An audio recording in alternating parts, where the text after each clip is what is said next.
So today we are going to discuss the evolution of the myocardial infarction। ठीक है जी। तो सबसे पहले सर इस टॉपिक का मकसद क्या होता है और इस टॉपिक के अंदर हम क्या क्या चीजें डिस्कस करते हैं। देखिए जी, कल वाले टॉपिक के अंदर हमने आज जितनी भी आपके पास क्रोनिक आर्टरी डिजीज थी उन सबको डिस्कस किया था। उसके अंदर आपके पास स्टेबल एंजाइना था, उसमें अनस्टेबल एंजाइना था और उसमें मायोकार्डियल इंफार्क्शन था। ठीक है। और सबको हमने सेपरेटली उसमें देखा था कि किसमें कितनी ऑब्स्ट्रक्शन होती है, क्या सिम्टम्स आती हैं, बायोमार्कर्स किसमें इंक्रीज होते हैं, किसमें बायोमार्कर्स डिक्रीज होते हैं या नॉर्मल होते हैं। वो सारी बातें हम आज डिस्कस कर चुके हैं। अब आपने जरा थोड़ी सी हिस्ट्री समझनी है। हमारे पास पेशेंट है एक एमआई का, या पेशेंट है हमारे पास हार्ट अटैक का। ठीक है। अब उस हार्ट अटैक वाले पेशेंट या एमआई वाले पेशेंट के अंदर आपको पता है there is 100% obstruction of the coronary arteries. कि हमारे पास जो भी लेट्स सपोज वो लेफ्ट एंटीरियर डिसेंडिंग आर्टरी है, या हमारे पास वो राइट कोरोनरी आर्टरी है, या वो आपके पास सर्कमफ्लेक्स आर्टरी है, जो भी आपके पास हार्ट हार्ट की आर्टरी है जिसके अंदर 100% ऑब्स्ट्रक्शन हो चुकी है, जिसकी वजह से उस पेशेंट के अंदर एमआई की सिम्टम्स आ रही है। अब आपने नोटिस करना है कि जब पेशेंट के अंदर एमआई की सिम्टम आ चुकी हैं, जब पेशेंट के अंदर 100% कोरोनरी आर्टरीज की ऑब्स्ट्रक्शन हो चुकी है, उसके बाद से लेकर आफ्टर 2 वीक्स या मतलब कि आगे जितना भी टाइम चलता रहेगा, उस पेशेंट के हार्ट के अंदर क्या क्या चेंजेस आती हैं, वो सारी चेंजेस आज हमने यहाँ पर डिस्कस करनी। मतलब 4 घंटे बाद क्या होगा, क्योंकि 100% ऑब्स्ट्रक्शन तो है, ये तो डैम श्योर आपने रहना है कि उसकी जो ब्लड सप्लाई है उस पार्ट के हार्ट के उस पार्ट के अंदर जहां पर कोरोनरी आर्टरी ऑब्स्ट्रक्ट हो चुकी है, उधर ब्लड सप्लाई जीरो हो चुकी है। ठीक है। अब जीरो होने के बाद आगे क्या क्या चेंजेस आती हैं with the passage of time, इसको हम कहते हैं evolution of your myocardial infarction. ठीक है जी। मायोकार्डियल इंफार्क्शन की एवोल्यूशन क्या है सर? एमआई का अटैक होने के बाद पेशेंट के हार्ट के अंदर with the passage of time जो जो चेंजेस आती हैं उनको हम कहते हैं evolution of the myocardial infarction. Evolution का मतलब यहाँ पर हमने समझना है क्या इसका मतलब होता है, चेंज। तो यहाँ पर अगर आपने लिखना है तो आप लिख लो कि एमआई होने के बाद पेशेंट के हार्ट के अंदर जो जो चेंजेस आएंगी उसको हम कहते हैं एवोल्यूशन मायोकार्डियल इंफार्क्शन। कुछ घंटों के बाद क्या क्या चेंजेस आती हैं, उसके बाद कुछ दिन कुछ डेज के बाद क्या क्या चेंजेस आती हैं, कुछ वीक्स के बाद क्या क्या चेंजेस आती हैं, वो सारी चेंजेस हमने यहाँ पर डिस्कस करनी है। या डेफिनेशन इसकी यही बनती है, the changes into your heart after myocardial infarction episode. ठीक है जी। अब दूसरी बात वो हमें कहते हैं कि सर जो हमारे पास कॉमनली ऑक्लूडेड कोरोनरी आर्टरीज हैं, जो जिनके अंदर ज्यादातर ऑब्स्ट्रक्शन होती है, उसमें जो सबसे ज्यादा है वो आपके पास लेफ्ट एंटीरियर डिसेंडिंग आर्टरी। कि आपके पास ये जो लाडा जिसको आप कहते हो या लेफ्ट एंटीरियर डिसेंडिंग आर्टरी कहते हो ना, सबसे ज्यादा जो ऑब्स्ट्रक्शन होती है वो आपके इसी कोरोनरी आर्टरी के अंदर होती है मोस्ट कॉमनली। ठीक है। दूसरे नंबर पर राइट कोरोनरी आर्टरी है और तीसरे नंबर पर हमारे पास क्या है, लेफ्ट सर्कमफ्लेक्स आर्टरी। अब देखिए ये अगर हेलो। मेरे पास लाडा आर्टरी जो हेलो। सबसे ज्यादा ऑब्स्ट्रक्ट हो रही है, मेरी बात इसके सुन रहे ऑब्स्ट्रक्ट थे। होने हेलो। का कोई ना कोई रीजन जरूर होगा। इसके ऑब्स्ट्रक्ट होने का। ट्रैप है हमजा उसका। एहसन आपका माइक कौन है? हमजा आपका माइक कौन है? कुरैतुलैन आपका भी माइक कौन है? माइक का थोड़ा सा ख्याल किया करें। तो सर हमारे पास जो ज्यादातर पेशेंट के अंदर जो कोरोनरी आर्टरीज हैं उनमें से जो सबसे ज्यादा ऑब्स्ट्रक्ट होती है वो आपकी लाडा होती है।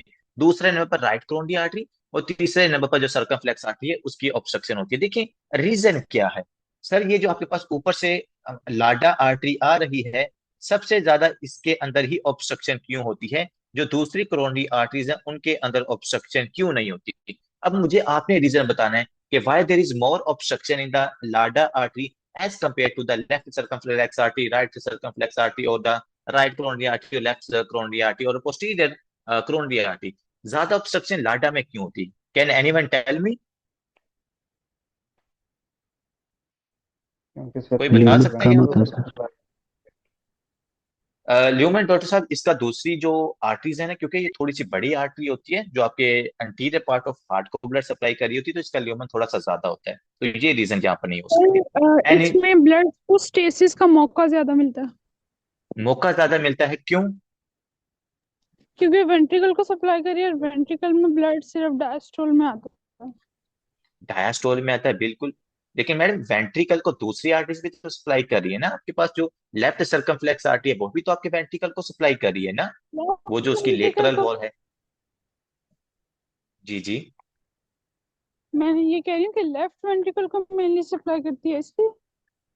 नहीं नहीं मैडम, इसके अंदर मैंने आपको एक रीजन बताया हुआ था, दैट इज द बाइफरकेशन, कि हमारे पास जिस करोनरी आर्टरी के अंदर ज्यादा बाइफरकेशन होगी, उसके अंदर प्लेग की फॉर्मेशन का रिस्क भी ज्यादा होता है। ठीक है जी, तो ये बात आपने याद रखनी है। Because sir there is more bifurcation in the left anterior descending artery, तो इसलिए इसके अंदर हमें क्या होती है सर, ज्यादातर ऑब्स्ट्रक्शन लाडा के अंदर होती है। ठीक है।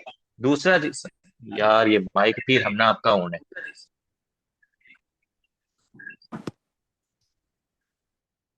मुझे फिर वापस जाके सारे ना वो म्यूट करने पड़ते हैं। तो जो इसीलिए हमारी जो लाडा आर्टरी होती है ना, इसमें सबसे ज्यादा ऑब्स्ट्रक्शन होती है। मैंने आपको दो रीजंस बताए, एक जैसे कुरैतिलैन ने बताया या किसने, अच्छा आई थिंक फीफा ने बताया कि हमारे पास सर जो लेफ्ट वेंट्रिकल होता है ना, इसको सिर्फ डायस्टोल में ब्लड मिलता है, एक रीजन वो होता है। ठीक है।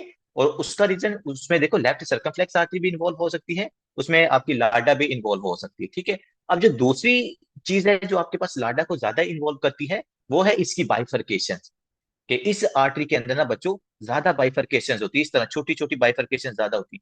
और मैंने आपको बताया था जिस आर्टरी के अंदर ज्यादा बाइफरकेशन होती हैं, उसके एंडोथीलियल लेयर का डैमेज होने का रिस्क भी ज्यादा होता है। और जब एंडोथीलियल लेयर डैमेज होती है तो नीचे वाला बेसमेंट मेम्ब्रेन का कोलेजन एक्सपोज होता है, और वो कोलेजन आपके पास जो रेड ब्लड सेल्स हैं, जो प्लेटलेट्स हैं, उनके साथ एक्सपोज होके जो थ्रोम्बस है उसकी फॉर्मेशन करवा देता है। ठीक है। And that thrombus can lead towards the obstruction of that beautiful coronary artery. तो ये लिस्ट आपने इसलिए याद रखना है कि जो लाडा है वो ज्यादा इसलिए इन्वॉल्व होती है। ठीक है।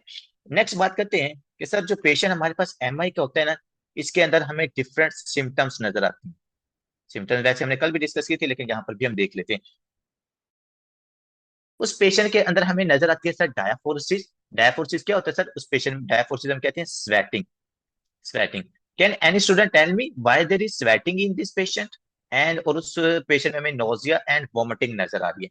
आप ये मुझे तीन सिम्टम कोई बता सकते हैं ये एमआई के पेशेंट में क्यों आ रही है? नोजिया या वॉमिटिंग उसको क्यों होती है, या उसको डायाफोरेसिस क्यों होती है जी? Any sir brilliant student. Nausea vomiting तो पेन सर ब्लड में इंड्यूस्ड है। पीएच इंक्रीज हो रहा है जो कि ब्लड ब्रेन बैरियर को क्रॉस करेगा और वोमिटिंग सेंटर को एक्टिवेट करेगा। ठीक हो गया, डॉक्टर फैज ने भी जो इस कंसेप्ट पढ़ा हुआ है बिल्कुल उसके अकॉर्डिंगली आंसर दिया है। डॉक्टर रफीफा आप क्या कह रही हैं? शवाज में मैं ये कह रही थी कि इसमें पेन इंड्यूस नोजिया और वोमिटिंग होगी। Exactly that is the answer, कि सर इस पेशेंट के अंदर सबसे पहला जो रीजन होता है वो आपने कहा था कि सर पेशेंट में स्वेटिंग हो रही है। पेशेंट के अंदर जैसे एमआई के पेशेंट को स्वेटिंग होती है, और स्वेटिंग का रीजन क्या होता है? क्योंकि देखो आप पेशेंट के अंदर एमआई है, और एमआई या मतलब कि कोरोनरी आर्टरीज की ऑब्स्ट्रक्शन है, और उस ऑब्स्ट्रक्शन की वजह से उस पेशेंट की बॉडी के ऊपर स्ट्रेस आता है। और जब बॉडी के ऊपर स्ट्रेस आता है तो आपका सिंपैथेटिक नर्वस सिस्टम एक्टिवेट होता है। जब सिंपैथेटिक नर्वस सिस्टम एक्टिवेट होता है तो पेशेंट के अंदर हमें स्वेटिंग नजर आती है। ठीक है। दूसरा रीजन क्या है कि सर इस पेशेंट के अंदर हमें नजर आती है रिट्रोस्टर्नल चेस्ट पेन। रिट्रोस्टर्नल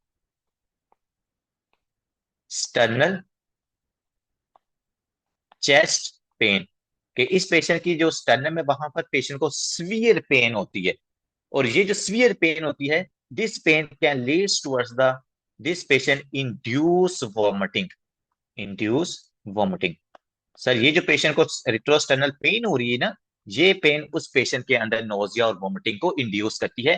क्योंकि मैंने जब आपको वॉमिटिंग पढ़ाए थे तो वॉमिटिंग को इंड्यूस करने वाले मैंने आपको 5 फैक्टर्स बताए थे, और उसमें जो सबसे लास्ट वाला फैक्टर था मैंने आपको बताया था, जिन पेशेंट्स के अंदर सीवियर पेन होती है, वट एवर द रीजन, वो रिट्रोस्टर्नल पेन वो एमआई की वजह से हो रही है या वो किसी और रीजन की वजह से हो रही है, तो severe pain can also leads towards the nausea and vomiting.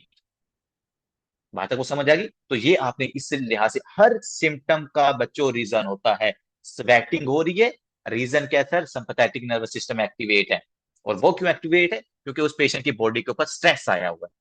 Nausea और वॉमिटिंग क्यों हो रहा है? क्योंकि सर पेशेंट को रिट्रोस्टर्नल सीवियर चेस्ट पेन है, और जब पेशेंट को सीवियर चेस्ट पेन या कोई भी पेन होता है तो उस पेन की वजह से हमारे पास जो वॉमिटिंग सेंटर है वो एक्टिवेट होता है, जिसकी वजह से पेशेंट के अंदर में नोजिया और वॉमिटिंग नजर आता है। ठीक है। नेक्स्ट आते हैं सर पेशेंट के अंदर सीवियर रिट्रोस्टर्नल चेस्ट पेन है, ये तो सबको पता है कि पेशेंट के अंदर में पेन होती है। और ये जो पेन है, pain in the left arm और जॉ, कि सर ये जो पेन होती है ये आपके लेफ्ट आर्म की तरफ और जो आपका जॉ होता है इसकी तरफ रेडिएट होती है। क्यों रेडिएट होती है ये मुझे अब आप बताएंगे, क्योंकि मैंने आपको ये पहले बताया होगा। हाँ जी। एमआई के पेशेंट के तौर अंदर पे जी जी। Phrenic C3 C4 C5 irritation की वजह से। ठीक है जी, रेडिएशन हो गया। रेडिएशन का रीजन क्या है? डॉक्टर अभी आप सर बताना चाह रहे हैं, आप बताएं सर। फ्रेनिक नर्व सर की फ्रेनिक इरिटेशन की वजह सर फ्रेनिक नर्व की वजह से। ठीक हो गया जी, एक रीजन हो गया फ्रेनिक नर्व हो गया, ठीक है जी। एक रीजन हो गया फ्रेनिक नर्व। कोई और रीजन है? ये नर्व से रिलेटेड है। आर्म की तरफ क्यों रेडिएट करिए? वो जो हमारे पास बैक की तरफ और जो नेक की तरफ रेडिएट करती है ना, वो फ्रेनिक नर्व की वजह से करती है। लेकिन यहाँ ये पर भी जो रूट कंसेप्ट है वो है नर्व की है, वजह। जी जी। सर आई थिंक क्लोजिंग की वजह से। रूट है इसलिए। नर्व रूट सर तो है वेगस मैडम, नर्व, बिल्कुल। वेगस नर्व की वजह से। तो फेगस नर्व तो वो हमारे पास वो नीचे से एलिवेट कर रही है आपके जीआईटी ट्रैक से, और वो उसका मतलब उसमें काफी सारे प्लेक्सिस आते हैं। और वो सर दरअसल मतलब उसका ये कोई भी सर लेफ्ट प्लेक्सिस साइड इसके को अंदर ब्लड नहीं एक्टिव इन्वॉल्व जाएगा आई नहीं थिंक इस वजह से। कि है। ब्लड जो नहीं जाए। पैनिक नर्व है वो नेक, शोल्डर और जॉ को सप्लाई करती है। हाँ हाँ, ठीक ठीक है। लेकिन आर्म की बात कर रहे हैं हम लोग यहाँ पे, कि लेफ्ट आर्म में पेन क्यों होता है? सब क्लेविन आर्म को आर्टरी भी पे। सप्लाई। सर सब क्लेवियन, सब लेफ्ट सब क्लेवियन में ऑब्स्ट्रक्शन हो गया। सोने सबक्लेवियन तो आर्टरी है ना, और आर्टरी के ऑब्स्ट्रक्शन की वजह से आपको पेन नहीं होती। ये बहुत बड़ा कंसेप्ट है इसके पीछे। आप बिल्कुल नर्व्स की तरफ ठीक ठीक बिल्कुल सही बता रहे हो। लेकिन वो जो आपके जॉ नेक की तरफ रेडिएशन होती है ना पेन की, वो उसमें फ्रेनिक नर्व इन्वॉल्व होती है, जो आपका डायफ्राम इन्वॉल्व होता है। डायफ्राम के इरिटेशन की वजह से वहां पर हमें पेन हो रही होती है। लेकिन मैं आपको लेफ्ट आर्म का पूछ रहा हूँ, क्योंकि आपको 80 to 90% जो एमआई के पेशेंट आते हैं उनकी लेफ्ट आर्म में आपको पेन नजर आता है रेडिएट करता हुआ। रीजन इसका ब्यूटीफुल रीजन आपके सामने है। चले जी, अब मैं आपको पेरिकार्डाइटिस। बताता हूँ। ये देखें डॉक्टर साहब, हमारे पास ये जो सेंसरी नर्व फाइबर्स है ना, यहाँ पर आपने नोटिस करना है। सेंसरी नर्व फाइबर्स मतलब ऐसे फाइबर्स जो क्या करते हैं, सेंसेशन को लेके जाते हैं। अब ये जो सेंसरी नर्व फाइबर्स होते हैं ना, देखो, एक तो आपके हार्ट के ऊपर प्रेजेंट है, यहाँ पे नोटिस कर रहे हो, जिसके ऊपर मैंने नंबर 1 लिखा है। ये सेंसरी नर्व फाइबर मेरे हार्ट के ऊपर भी प्रेजेंट है। और ये सेंसरी नर्व मेरा जो सेंसरी नर्व फाइबर है, ये आप नजर आ रहे हैं यहाँ पर सेंसरी फाइबर। और ये जो आपके हार्ट वाला, इस पूरे एरिया को जो सेंसरी नर्व फाइबर्स होते हैं, जो सेंसेशंस को लेके जाते हैं, वो सेम होते हैं। यहाँ पर आप नोटिस करो नंबर 1, और जो मैंने लिखा है नंबर 2। और नंबर 1 और नंबर 2 का अगर आप पीछे देखो ना जाके नर्व रूट, तो वो नर्व रूट आपके पास बच्चों सिमिलर होती है। तो इसलिए लेट सपोज अगर मैं नंबर 1 को इरिटेट करता हूँ ना एमआई की वजह से, तो नंबर 1 की इरिटेशन की वजह से, क्योंकि ये हमारे पास इसकी नर्व रूट तो सेम है, तो इस पेशेंट को इस पूरे एरिया के अंदर क्या फील होगी सर? पेन फील होगी। लेफ्ट आर्म के अंदर ट्रू पेन नहीं होती, that is a false pain. Left arm में तो कोई मसला नहीं ना हुआ, वो लेफ्ट आर्म में सिर्फ इस वजह से पेन फील हो रही है कि सर उसकी जो रूट वैल्यू है, वो जो नर्व हमारे पास सेंसेशन को लेके जा रही है, वो सेंसेशन की जो नर्व रूट होती है वो सिमिलर होती है। तो अगर मेरे पास एक नर्व फाइबर उसका एक्टिवेट हो रहा है, तो जो उसका दूसरा नर्व फाइबर है, वो आपके पास जो पीछे उसकी नर्व रूट है ना, उसको लगेगा कि शायद दोनों फाइबर के अंदर पेन हो रही होती है। तो अगर आपके पास आर्म के अंदर भी लेफ्ट पोज हो रही है ना, तो आर्म के अंदर इरिटेशन होने की वजह से भी आपको ऐसे फील होगा कि जैसे आपके हार्ट की तरफ से पेन आ रही है, अगर ये वाला सेंसरी नर्व फाइबर्स क्या होता है, एक्टिवेट होता है। तो अगर आर्म और हार्ट का पूछा जाए, तो आपने बताना सर सेंसरी नर्व फाइबर्स इनके सिमिलर होते हैं, जो इनकी रूट वैल्यू या इनका जो डोर्सल रूट गैंग्लियन होता है वो सिमिलर होता है। आर्म से और हार्ट से सेम जो गैंग्लियन होता है ना, वो सेंसेशन लेके जाता है। इसलिए अगर हार्ट में उसकी इरिटेशन हो रही है, तो आपको फील होता है कि आर्म के अंदर भी वो पेन हो रही होती है, बट एक्चुअली में आपकी आर्म में पेन नहीं होता। ठीक है जी। तो ये दूसरी बात आपने यहाँ पर याद रखनी है। इसलिए मैं आपको कह रहा था ये टॉपिक बहुत मजे का है। इससे आपके काफी सारे जो कंसेप्ट है वो इंशाल्लाह आज क्लियर हो जाने। ठीक है जी। तो दो बातें यहाँ पर हमने क्लियर कर ली हैं। नेक्स्ट आते हैं सर, इस पेशेंट के अंदर हमें फटीग होती है, सॉरी, इस पेशेंट के अंदर हमें फटीग है, और इस पेशेंट के अंदर हमें शॉर्टनेस ऑफ ब्रेथ है। ठीक है, शॉर्टनेस ऑफ ब्रेथ का रीजन ये है क्योंकि हार्ट की कॉन्ट्रेक्टिलिटी कम हो रही है। हार्ट की कॉन्ट्रेक्टिलिटी कम होने की वजह से जो पीछे आपके पास ब्लड है उसकी कंजेशन हो रही है, कंजेशन की वजह से लीक आउट हो रहे हैं, और लीक आउट होने की वजह से जो पल्मोनरी वेन्स में से ब्लड लीक आउट हो रहा है, उसकी वजह से shortness of breath, coughing symptom patient को आती है। और ये जो पेशेंट के अंदर आपको फटीग नजर आ रही है, फटीग का रीजन ये होता है कि एमआई की वजह से सिस्टोलिक हार्ट फेलियर होता है, मतलब आपकी कॉन्ट्रेक्शन कम होती है लेफ्ट वेंट्रिकल की। जब कॉन्ट्रेक्शन कम होती है तो आपका स्ट्रोक वॉल्यूम और कार्डिक आउटपुट कम होती है, बॉडी को ब्लड सप्लाई कम मिलती है, इस वजह से आपको फटीग फील हो रही होती है। ठीक है जी। So सर these जिस are the स्पीड में लेफ्ट symptoms that you रखेगी। can see. These are the symptoms that you can see in the patient of the MI. ठीक है जी। सिम्टम सिंपल है सर, हम बचपन से ये सिम्टम पढ़ते आ रहे हैं, लेकिन हमने जरा उनको थोड़ा सा नया तड़के, नए तरीके से हमने उनको पढ़ना। ठीक है जी। तो आई होप तो सो ये आपको इसकी शॉर्टनेस ऑफ सिम्टम, ब्रेथ वाला दोबारा बता दें। यार शॉर्टनेस ऑफ ब्रेथ का मैं आपको रीजन ये बता रहा हूँ। देखो एमआई के अंदर पता है क्या होता है, एमआई की वजह से आपका जो लेफ्ट वेंट्रिकल है ये कॉन्ट्रैक्ट नहीं करता। यही बात है, क्योंकि उसको ब्लड सप्लाई नहीं मिली, कॉन्ट्रैक्शन फेलियर हो रहा है उसका। उसका जो कॉन्ट्रैक्शन फेलियर होगा, तो हमारे पास जो ब्लड है ना वो लेफ्ट वेंट्रिकल में भी पड़ा रहेगा, लेफ्ट एट्रियम में भी पड़ा रहेगा, पल्मोनी वेन्स में भी पड़ा रहेगा। और वही जो पल्मोनी वेन्स है वो आपके लंग्स से ब्लड लेके आ रही होती है, और वो जो लंग्स की पल्मोनी वेन्स और आर्टरीज है वहां पर भी ब्लड की कंजेशन होती है। And whenever there's a blood congestion या blood accumulation into your pulmonary veins or pulmonary arteries, they can lead towards the respiratory irritation। या अगर मैं सिंपल वर्ड्स में कहूँ, तो वहां पर जब ब्लड इकट्ठा हो जाता है ना आपकी पल्मोनरी आर्टरीज के अंदर, वो ब्लड लीक आउट करके आपके पास वहां पर जो एलिव्यूलर स्पेसिस होती है वहां पर चला जाता है। और वहां पर जाने के बाद आपको पता है, जब भी रिस्पायरेटरी ट्रैक के अंदर कहीं पर भी कोई डस्ट का पार्टिकल, या कहीं पर भी कोई बैक्टीरिया, या कहीं पर भी कोई हमारे पास स्पूटम या जो ब्लड है वो लीक आउट होता है या कैमुलेट होता है, उसकी वजह से आपका जो कफ का रिफ्लेक्स है एक वो इरिटेट होता है, दूसरा आपको शॉर्टनेस ऑफ ब्रेथ होना शुरू हो जाती है। क्यों? क्योंकि हमारे पास वो ब्लड इकट्ठा होने की वजह से जो गैसियस एक्सचेंज है वो नहीं होता उस पेशेंट के अंदर। ठीक है।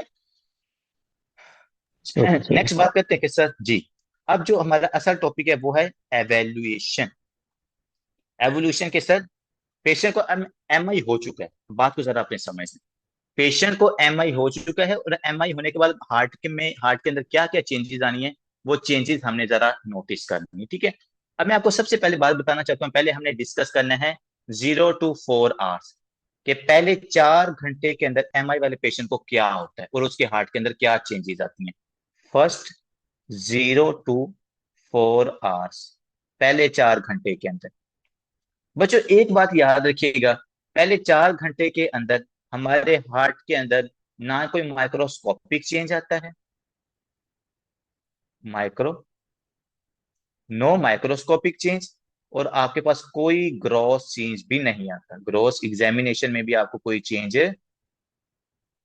ग्रॉस एग्जामिनेशन और माइक्रोस्कोपिक माइक्रोस्कोपिक चेंज आपको वहां पर कोई चेंज भी नजर नहीं आते। मैं यहां पर लिख रहा हूं पहले 4 घंटे के अंदर नो चेंज। ठीक है। पहले 4 घंटे के अंदर हार्ट के स्ट्रक्चर के अंदर कोई चेंज नहीं आता, ये बहुत इंपॉर्टेंट बात आपने याद रखनी है। नेक्स्ट तीसरी जो चीज आपने याद रखनी है ना, पहले 4 घंटे के अंदर, you will be surprise to know that पहले 4 घंटे के अंदर ईसीजी भी नॉर्मल होती है पेशेंट की। तो यहाँ पर तीसरी बात आपने याद रखनी है, अगर आप उस पेशेंट की ईसीजी पहले 4 घंटे में करवा रहे तो आपको मोस्ट ऑफ द केसेस के अंदर नॉर्मल ईसीजी मिलती। ठीक है। इसी तो आपने देखा होगा, अगर कोई पेशेंट है ना तो उसकी बार बार ईसीजी करवाते हैं। कोई एमआई का पेशेंट आता है ना, उसकी हम बार बार ईसीजी करवाते हैं, क्योंकि हम एक ईसीजी के ऊपर डिपेंडेंट नहीं होते, क्योंकि हमें पता है मोस्ट ऑफ द केसेस के अंदर जो इनिशियल ईसीजीज होती हैं वो नॉर्मल होती हैं, क्योंकि कोई अभी तक हार्ट के स्ट्रक्चर के अंदर हिस्टोलॉजिकली कोई चेंज नहीं आई होती। तो पहले 4 घंटों के अंदर आपने याद रखना है, ये यूवर्ल्ड के 2 एमसीक्यूज हैं।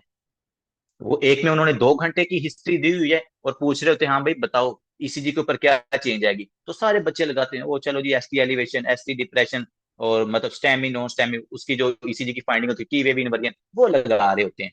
तो आंसर ये कि भाई 4 घंटे के अंदर कोई चेंज नहीं आता, ये बात आपने याद रखनी है। जैसे उन्होंने यहाँ पर लिखा है ना, वेवी फाइबर्स, कि मतलब जो आपके पास मायोकार्डियम के नॉर्मल फाइबर्स होते हैं ना बच्चों, वो फाइबर्स ही आपको नजर आते हैं पहले 4 घंटे के अंदर, इसके अलावा आपको कोई चीज नजर नहीं आती। ठीक है। लेकिन दूसरी जो मजे की बात है ना, इस पेशेंट की, अब आप कहेंगे कि सर एमआई का पेशेंट है, और एमआई वाले पेशेंट की या हार्ट अटैक वाले पेशेंट की तो अक्सर पहले घंटे के अंदर ही डेथ हो जाती है। ऐसी बात है कि नहीं है? आप लोगों ने अक्सर सुना होगा कि यार उसको हार्ट अटैक हुआ, मतलब ले जाते हुए रास्ते में एम्बुलेंस में उस बंदे की डेथ हो गई, मतलब 1 घंटे के अंदर या 1.5 घंटे के अंदर। तो सर ऐसा क्या हुआ उस पेशेंट की हार्ट के अंदर कि जो 1 घंटे के अंदर अंदर डेथ होगी? तो आप लोगों का क्या ख्याल है कि जो एमआई का पेशेंट है उसकी 1 घंटे के अंदर डेथ क्यों होती है? देखना डॉक्टर वकार बिल्कुल हमारे साथ सेटिस्फाइड हो, कह रहे हैं सर बिल्कुल आप वेंट्रिकुलर ठीक कह रहे हैं। फिब्रिलेशन। रिदमियास की वजह से। अरिथमिया की वजह से, जैसा कि डॉक्टर शराज ने बिल्कुल वेंट्रिकुलर एक्यूरेट बताया कि sir fibrillation sir. Ventricular fibrillation की वजह से। और ये वेंट्रिकुलर जो अरिथमिया होता है ना, इस अरिथमिया की वजह से पेशेंट की डेथ होती है। और डॉक्टर मुझे साथ बताएंगे कि ये अरिथमिया डेवलप कैसे होता है, इस पेशेंट के अंदर ये अरिथमिया कैसे लेंथल डेवलप हो रहा है। एरिथमियास। जी जी, ये अरिथमिया डेवलप कैसे हो रहा है, ऐसा क्या हुआ उस पेशेंट के हार्ट के अंदर कि अरिथमिया उसमें हो गया patient. Diastolic filling time decrease हो रहा है सर, आई थिंक इसका। Feeling time it's not related with the arrhythmia. Sir A V node S A node को ब्लड सप्लाई नहीं जाएगी आई थिंक, तो इस वजह से उस वजह प्रॉब्लम से हो सकती है। ब्रैडिकार्डिया, उस वजह से ब्रैडिकार्डिया होगा, ये इस पेशेंट में वेंट्रिकुलर फिब्रिलेशन की वजह से डेथ होती है अक्सर। ठीक है, चलें डॉक्टर साहब अब आते हैं जरा मजे की बातें करते हैं। सर आपने सबसे पहले बताया कि इस पेशेंट की ब्लड सप्लाई क्या हो रही है, कंप्रोमाइज, ये मेरे पास लेफ्ट एंटीरियर डिसेंडिंग आर्टरी। अगर आपको ये कंसेप्ट समझ आ गया तो मेरी आज की क्लास का मकसद पूरा हो जाएगा। मैंने इसलिए इस टाइम पे क्लास रखी है क्योंकि मुझे पता था कि सुबह के टाइम में ये जो टॉपिक है ना, क्योंकि अक्सर स्टूडेंट कोई सो रहा होता है, कोई उठ रहा होता है, कोई मोबाइल मतलब कि रजाई में लेके सुन रहा होता है लेक्चर, तो मतलब प्रॉपरली आप उस टाइम एक्टिव नहीं होते। तो मैं नहीं चाहता था कि ये जो इंपॉर्टेंट कंसेप्ट है आप इस तरह इनको मिस करो। तो देखिए सर, पेशेंट के अंदर क्या 100% ऑब्स्ट्रक्शन है। जब 100% ऑब्स्ट्रक्शन होगी तो इसके हार्ट को क्या नहीं मिलेगी सर, ब्लड सप्लाई नहीं मिलेगी। तो इसके पेशेंट के इस स्पेसिफिक हार्ट को क्या नहीं मिलेगी, ब्लड सप्लाई नहीं मिलेगी। जब हार्ट के स्पेसिफिक पार्ट को ब्लड सप्लाई नहीं मिलेगी तो इसको हम जरा थोड़ा सा क्या करते हैं सर, जूम करते हैं और हम एक मायोसाइट को यहां पर बना लेते हैं। ये आपके हार्ट का एक मसल सेल है जिसको हमने यहां पर बनाया। अब आपको पता है सर, जो भी सेल होता है उस सेल के अंदर क्या होता है सर, न्यूक्लियस होता है, beautiful nucleus, beautiful nucleus. Sir उस सेल के पास होती है हमारे पास सेल मेम्ब्रेन, सेल मेम्ब्रेन, ठीक है जी। और उसके अलावा आपको पता है सारी यहाँ पर ऑर्गेनेलिस पड़ी होती है, यहाँ पर ऑल ऑर्गेनेलिस। लेकिन बात यहाँ पर सर खत्म नहीं होती, we have some other beautiful thing. Sir हर सेल के ऊपर होते हैं डिफरेंट टाइप्स के पंप्स, और जो सबसे इंपॉर्टेंट यहाँ पर हमारे पास कौन सा सर, सोडियम पोटाशियम पंप। ये सोडियम पोटाशियम पंप क्या करता होता है सर, ये सोडियम पोटाशियम पंप नोकिया करता होता है। नोकिया का क्या मतलब है सर, सोडियम को ये बाहर फेंकेगा और ये पोटाशियम को सेल के अंदर लेके आता है, इस पंप का ये काम होता है। But we have another exchanger. ये दूसरा एक्सचेंजर क्या करता है, ये दूसरा एक्सचेंजर सर फेंकता है और ये सोडियम को अंदर लेके आता है। और ये जो दोनों एक्सचेंजर है बच्चों, जाहिर बात है ये जो पंप होते हैं ना, इनको किस चीज की जरूरत होती है, चाहे वो आपका इलेक्ट्रिसिटी का भी पंप है ना बच्चों, उसको एटीपी की जरूरत होती है। किसकी जरूरत होती है सर, ब्यूटीफुल एटीपी की जरूरत होती है। अब आपने खुद बताना है कि सर चूंकि यहाँ पर हमारे पास सर 100% ऑब्स्ट्रक्शन है, क्या आपकी इस एरिया को ब्लड सप्लाई मिल रही है सर, नहीं मिल रही। अगर नहीं मिलेगी तो इस एरिया को क्या होगा सर, अस्कीमिया हो जाएगा। अगर इस एरिया का अस्कीमिया होता है तो मैं कह सकता हूँ कि सर इस एरिया का हाइपोक्सिया भी होगा। अस्कीमिया का मतलब है उसको ब्लड सप्लाई नहीं मिल रही, हाइपोक्सिया का मतलब है कि उसको ऑक्सीजन भी नहीं मिल रही उन टिश्यूज को।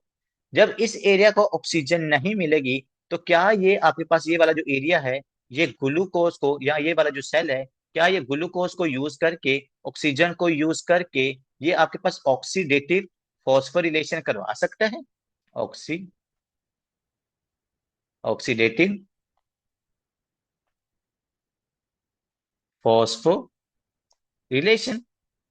जो हमने कंसेप्ट पढ़ा था ना बायोकेमिस्ट्री के अंदर, मैंने आपको बताया था ना बायोकेमिस्ट्री के अंदर कि हम ग्लूकोज को पकड़ते हैं, उसकी ग्लाइकोलाइसिस करवाते हैं, उससे हम फॉस्फोरिलेट बनाते हैं, उसे हम एसिटाइल कोए बनाते हैं, एसिटाइल कोए को हम क्रैब साइकिल के अंदर लेके जाते हैं, वहां से हम एनएडीएच एफएडीएच जीटीपी बनाते हैं, फिर एनएडीएच एफएडीएच को पकड़ के हम इलेक्ट्रॉन ट्रांसपोर्ट चेन के पास लेके जाते हैं, और इलेक्ट्रॉन ट्रांसपोर्ट चेन के अंदर हम ऑक्सीडेटिव फॉस्फोरिलेशन करवाते हैं, और ये oxidative phosphorylation at the end आपको क्या प्रोवाइड करती है sir, beautiful ATP, beautiful ATP. तो सर ये तो एटीपी तब बनेगी ना अगर ऑक्सीजन आपके पास प्रेजेंट होगी, क्योंकि यहाँ पर ऑब्स्ट्रक्शन है, ऑब्स्ट्रक्शन की वजह से ब्लड नहीं आ रहा, ऑब्स्ट्रक्शन की वजह से ऑक्सीजन नहीं आ रही, तो इस एरिया के पास सर इस सेल को ऑक्सीजन नहीं मिल रही। अगर बच्चों ऑक्सीजन नहीं मिल रही तो इस एरिया के अंदर एटीपी भी क्या हो जाएगी सर, कम हो जाएगी। इस मायोसाइट को एटीपी भी नहीं मिलेगी। अगर इसको एटीपी नहीं मिलेगी तो क्या जो इसके सोडियम पोटाशियम चैनल है क्या वो काम करेंगे? नहीं सर, बिल्कुल काम नहीं करेंगे। क्या जो इसका सोडियम कैल्शियम एक्सचेंजर है क्या वो काम करेगा? सर नहीं काम करेगा। बच्चों अगर सोडियम पोटाशियम चैनल का नहीं करता तो आपने नोटिस करना कि उस सेल के साथ होता क्या है, उस सेल के साथ होता क्या है। क्योंकि हमने कहा था कि सर सोडियम को यहां से हमने बाहर फेंकना है, पोटाशियम को अंदर लेके आना है। अब ये वाला जो एक्सचेंजर है इट्स नॉट वर्किंग, ये वाला जो पंप है ये काम नहीं कर रहा। जब ये काम नहीं करेगा तो इंट्रासेलुलरली सोडियम क्या हो जाएगा सर? इंक्रीज हो जाएगा। इंट्रासेलुलरली जो सोडियम है वो इंक्रीज हो जाएगा। और एक्स्ट्रा सेलुलरली क्या इंक्रीज हो जाएगा sir? Extra cellularly potassium increase हो जाएगा।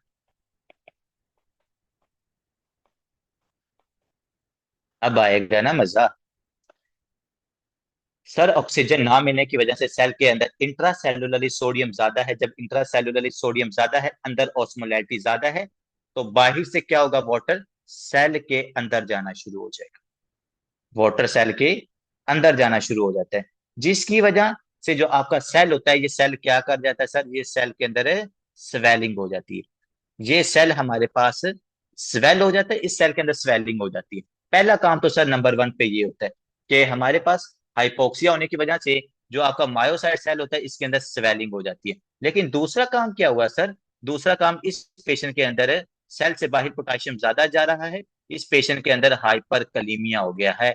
और अगर हाइपर कलीमिया हो गया है तो मैं कह सकता हूं कि सर इस पेशेंट के अंदर वेंट्रिकुलर अरिथमिया हाइपर कलीमिया की वजह से हो रहा है। Did you understand why there is ventricular arrhythmia or ventricular fibrillation in the first 4 hours in patient of the MI? Because of increased potassium extracellularly, and that potassium can lead towards the hyperactivation of your neuronal supply, जिसके अंदर हम SA node AB node पर कंजी fibres को कह रहे हैं। जब उनकी न्यूरोनल सप्लाई इंक्रीज होगी, इरेगुलरली इंक्रीज होगी, they can cause a ventricular fibrillation, and that can lead towards the death of that patient in first 1 hour after MI. Did you understand that beautiful concept? समझ आया ये वाला concept? Good हो गया जी, good हो गया। तो अगर आइंदा अगर कोई आपसे पूछता है, सर आपके पता नहीं आप ना हैंड फ्री लगा के मेरे ख्याल में लेक्चर ले रहे हो, आपकी आवाज नहीं आ रही डॉक्टर साहब। सर मैंने कहा कि ग्लूकोज और ऑक्सीजन कहाँ से यूज करेगा सर, दोबारा बता देते हैं। देखो भाईजान, जो ग्लूकोज होती है ना ये तो हर सेल की जरूरत होती है, ठीक है। ग्लूकोज हर सेल, ये देखो इस पेशेंट के पास जो हर सेल जो आपका होता है ना उस सेल के पास ग्लूकोज इनफ अमाउंट के अंदर स्टोरेज फॉर्म में मौजूद होती है, ठीक है। हमने क्या करना होता है? हमने उसको ऑक्सीजन देनी है और उस सेल को जलाना होता है, जिसको हम अक्सर कहते हैं ना जलाना, मतलब एटीपी प्रोड्यूस करनी होती है या हीट एनर्जी प्रोड्यूस करनी होती है। वो ग्लूकोज सेल के पास ऑलरेडी था, आपने उसको ऑक्सीजन देनी थी, और ऑक्सीजन को देकर ऑक्सीडेटिव फॉस्फोरिलेशन, जो मैंने आपको 4-5 मैकेनिज्म बताए जो बायोकेमिस्ट्री के अंदर इंशाल्लाह हम डिस्कस करेंगे, और उनकी वजह से आप उसमें एटीपी की फॉर्मेशन करवाते हैं। और वो एटीपी चूंकि यहाँ पर ऑक्सीजन ही नहीं जा रही, उस एटीपी की सिंथेसिस नहीं होती, तो ये सारे पंप काम करना छोड़ जाते हैं। जब ये पंप काम करना छोड़ेंगे तो उस सेल के अंदर क्या होगा सर? उस सेल के इंट्रासेलुलरली सोडियम ज्यादा होगा, सेल स्वेल करना शुरू हो जाएगा, सेल के अंदर एडीमा हो जाएगा, और एक्स्ट्रा सेलुलरली सेल के अंदर पोटाशियम ज्यादा होता है, और उस पोटाशियम की वजह से इस पेशेंट के अंदर क्या होता है सर? वेंट्रिकुलर अरिथमियास। तो यहां पर आपने लिखना है हाइपरकलीमिया। इस वजह से ना मैं थोड़ा सा इस टॉपिक के हिसाब से ना फर्स्ट ईयर से मैं थोड़ा सा नाराज हूँ, क्योंकि उन्होंने इस टॉपिक को ज्यादा डिटेल में नहीं लिखा हुआ, ठीक है। और ये टॉपिक है बहुत इंपॉर्टेंट है। नेक्स्ट बात करते हैं, अब थोड़ा सा यहाँ से रीड करते हैं कि सर इन्होंने क्या क्या लिखा हुआ है। अर्ली कोआगुलेटिव नेक्रोसिस, मैं नेक्रोसिस के ऊपर भी अभी आता हूँ। पहले हम बात करते हैं कि सर इस पेशेंट के अंदर जो एक चीज थी एडीमा, वो हमने देख लिया कि इस पेशेंट में एडीमा कैसे डेवलप होती है, ठीक है जी। और उसके बाद हमने देख लिया कि सर इस पेशेंट के अंदर वेंट्रिकुलर अरिथमिया कैसे डेवलप हो रहा है, ठीक है। दूसरे नंबर पर इस पेशेंट के अंदर क्या डेवलप हो रहा है सर? हार्ट फेलियर, कि मतलब इस पेशेंट का जो हार्ट है वो पंप करना छोड़ रहा है। और वो पंप करना क्यों छोड़ रहा है बच्चों? अगर उसको ऑक्सीजन ही नहीं मिलेगी, अगर वहां पर कॉन्ट्रैक्शन ही प्रॉपर नहीं होगी, तो उसको हम कहते हैं heart failure. That is decrease ejection fraction. और कार्डियोजेनिक शॉक भी क्या होता है? कार्डियोजेनिक भी शॉक सर ऐसे होता है कि जो मेरे टिश्यूज हैं, जो टिश्यूज की परफ्यूजन है वो प्रॉपरली ना होगी, तो उसको हम क्या कहते हैं? Tissues perfusion decrease. और टिश्यूज की परफ्यूजन क्यों डिक्रीज होती है? क्योंकि सर कार्डिक आउटपुट यहाँ पर डिक्रीज हो रही है, क्योंकि एमआई की वजह से वेंट्रिकल की जो प्रॉपर कॉन्ट्रैक्शन होती है वो कम हो जाती है। ठीक है, तो ये चीज आपने यहाँ पर याद रखनी है। अब बात यहाँ पर खत्म नहीं हुई। बात क्यों खत्म नहीं हुई? अभी तक सर आपने वेंट्रिकुलर अरिथमिया का रीजन देखा है, हार्ट फेलियर का भी हमें रीजन समझ आ गया है, कार्डियोजेनिक शॉक का भी रीजन समझ आ गया, क्योंकि एमआई की वजह से जो लेफ्ट वेंट्रिकल है उसकी कॉन्ट्रैक्शन कम हो रही है। कॉन्ट्रैक्शन कम होगी तो पेशेंट के अंदर कार्डिक आउटपुट कम होगी। जब कार्डिक आउटपुट कम होती है तो उसको हम शॉक, कार्डियोजेनिक शॉक कहते हैं। ठीक है, अगर कोई पूछे कार्डियोजेनिक शॉक क्या होता है, and if there is decrease cardiac output and that can lead towards the decrease tissue perfusion, that is called the cardiogenic shock. वैसे आगे हमारे टॉपिक भी है। ठीक है, तो ये चीज आपने यहाँ पर जरा समझनी है। अभी तक क्या चीजें हुई हैं? अभी तक सर चीजें हुई हैं मेरे पास तीन चार। पहला क्या? इंट्रा सेलुलरली सोडियम ज्यादा हुई, यहां पर मैं लिखता हूं इंक्रीज सोडियम इंट्रा ये तो सेलुलरली। दूसरा काम क्या हुआ sir? Increase potassium extra cellularly, बाहर पोटाशियम इंक्रीज हुई है। तीसरे नंबर पर क्या हुआ है कि आपका जो दूसरा चैनल था जिसने कैल्शियम को बाहर फेंकना था और सोडियम को अंदर लेके आना था, ये भी काम नहीं कर रहा। और अगर आपके पास ये काम नहीं करेगा तो पोटाशियम को सेल से बाहर नहीं फेंकेगा, जिसकी वजह से जो पेशेंट की कैल्शियम है वो कैल्शियम भी इंट्रासेलुलरली इंक्रीज हो जाएगी। ठीक है, तो ये तीन चीजें आपने याद रखनी है। और इनकी वजह से हुआ क्या है? इनकी वजह से सर प्रॉब्लम क्या क्रिएट हुई है? सोडियम इंक्रीज होने की वजह से सेल आपका स्वेल कर गया है। सेल के अंदर, यहां पे मैं लिखता हूं सेलुलर एडिमा, सेल के अंदर एडिमा हो गया।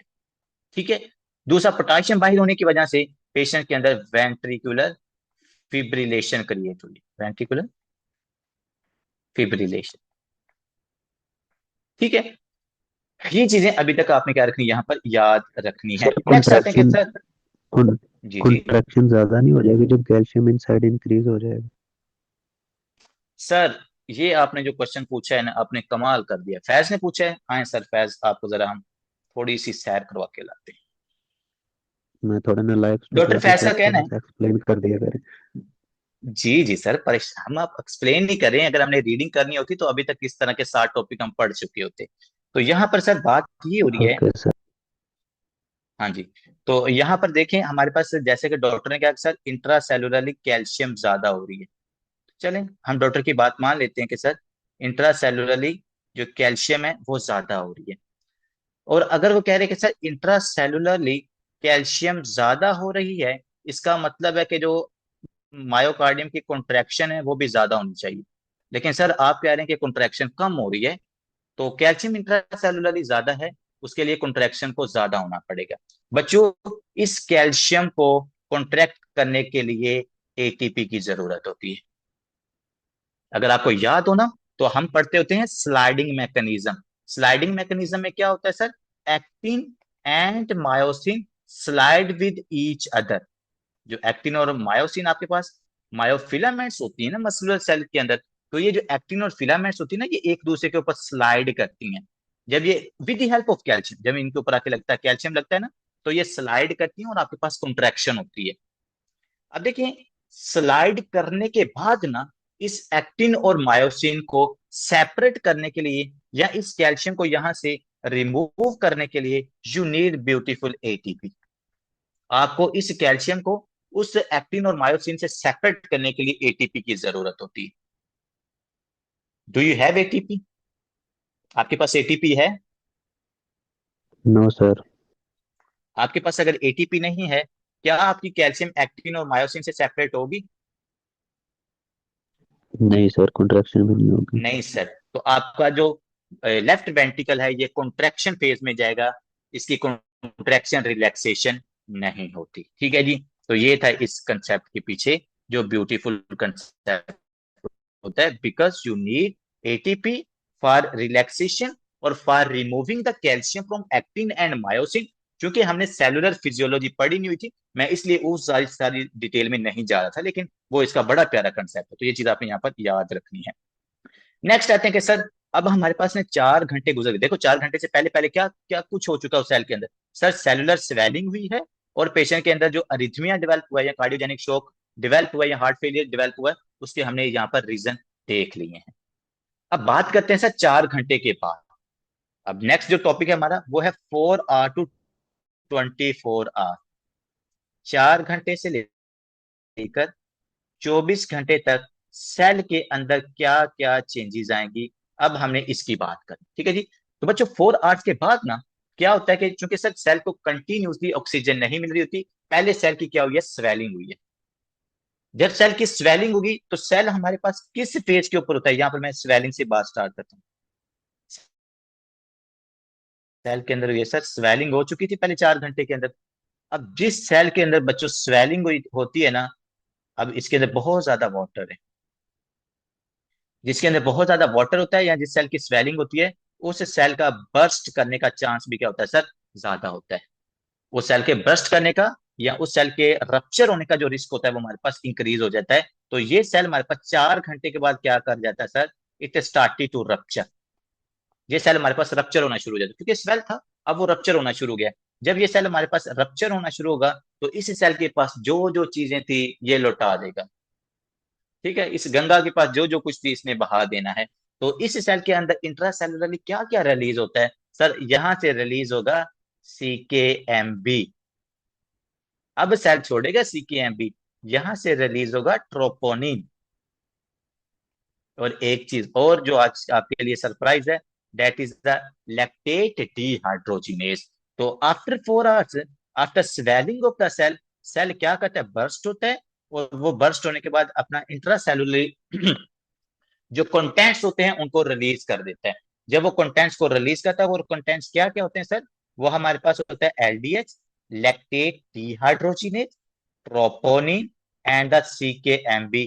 इसीलिए 4 घंटे के बाद आपको उस पेशेंट की, MI वाले पेशेंट की ब्लड सर्कुलेशन के अंदर ट्रोपोनिन और CKMB इंक्रीज मिलता है, क्योंकि सर, एक 4 घंटे बार के बाद इनका सेल। ऑर्डर भी बता दीजिएगा, लाइक पहले कौन सा रिलीज होता है, दूसरे नंबर पे कौन सा होता है। मैडम टेंशन नहीं लेनी, ये आते हैं लास्ट वाला मुझे। टॉपिक ही है। जी जी। सबसे पहले ट्रोपोनिन रिलीज होता है, उसके बाद CKMB रिलीज होता है, उसके बाद LDH रिलीज होता है। ठीक है, 4 से 6 घंटे के बाद हमारे पास ट्रोपोनिन रिलीज होना शुरू हो जाता है, 6 घंटे के बाद CKMB रिलीज होना शुरू होता है, उसके बाद LDH रिलीज होना शुरू हो जाता है। ठीक है, अब ये 3 चीजें आपने यहाँ पर याद रखनी है। इसी चीज को उन्होंने यहाँ पर लिखा है, अगर आप नोटिस करो ना, cell contents released into the blood.